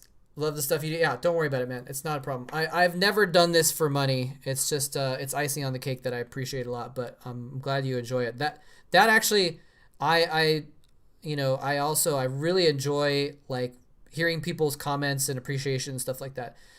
Almost every day, like one of the first things I do is I jump on YouTube and I see what new comments there are on my videos, because I just really enjoy like seeing what people's reactions are and stuff like that. So anyway, AI thing sounds interesting. I think you have to track the units across frames. Way more complicated. Yeah. I mean, we're going to try it out. We're going to try with screenshots and see if that helps it. And then we might try to get some, because basically what we're going to try and do is get some screenshots of the old graphics and then switch it to remastered and take the exact same screenshot so we can use it to train it a little bit. But unfortunately, the remastered is not, it's like instead of like this, the remastered is like a little bit off. And so I don't know if it's going to work that well. Anyway, we'll see. But it's definitely going to be hard. Unfortunately, it's impossible to get like these old replays or something like that. Like it's really hard to get video that matches up perfectly with video of remastered. So it's hard to get the comparison because you need to show like the old one and the new one to train the AI. If it looks like this, make it look like this, basically, right? So yeah. Anyway, we'll work on it. I'm actually not. I mean, like I'm helping, but I'm not even the main person doing it. It's this other guy, Tensorization, who really knows what's going on. So I can't even explain it so that well. But I'm helping him out. He's helping me out. We're gonna try and make it happen. We'll see. But you know, I figure might as well work on it. If it works, it's a miracle. We can enjoy it. If not, we still appreciate all these old games. Anyway, yeah, I might come back on a stream later a little bit. I've been really enjoying a game called Escape from Tarkov, which is a shooter game. So if I play that later, I might actually stream that a little bit. So it won't be StarCraft, but I might be back on later or tomorrow. But I do have some work to do, so I might do that too. I haven't decided, but anyway, either way, we're doing the VODs and Chill every Saturday and every Wednesday. We got the schedule up on Twitch, and I do the scheduled streams on YouTube. So I will see you guys next time. And yeah, I'm gonna try and do the MSL games. The Savior versus Bisu games are gonna start up on YouTube tomorrow. I think tomorrow or the next day. So it's gonna be more StarCraft to watch. But thank you guys for joining me. Stick around for just a second, and I want to do a quick raid. If you're on YouTube, that won't matter, but I'm gonna see if I can raid someone. It's nice to be able to give a little raid to someone and show some appreciation to someone else playing StarCraft. It's kind of like a saying hi thing, like, you know, acknowledging them. So let me see, twitch.tv/browse. Let me see if anyone's on playing StarCraft. There's actually one player on that I want to where's StarCraft? That I'm going to raid probably, who's a Korean player called Doey. I'm just seeing if there's anyone else on that I'm not thinking about right now, like a tournament or something like that. I'm probably going to raid Doey. He's actually a fastest map ever player, which is really interesting. If you've never watched high-level players on fastest, it's crazy. It's sheer macro. It's like 100% macro. You don't have to worry about very much because you just instantly get 1 million minerals, and you can basically mine infinitely on the fastest map ever. So you see these crazy macro situations and different tactics and stuff like that. So, yeah, it looks like there's not anyone else on that I know of, or like no tournaments going on or anything like that. So I'm gonna go ahead and raid Doey. Recommend watching him if you want to check him out. He's actually a super popular Korean streamer too. So, all right. Anyway, but thank you for joining me. Much appreciated. And I will see you guys very soon. Wait, hold on. Oh, sorry, Mistake.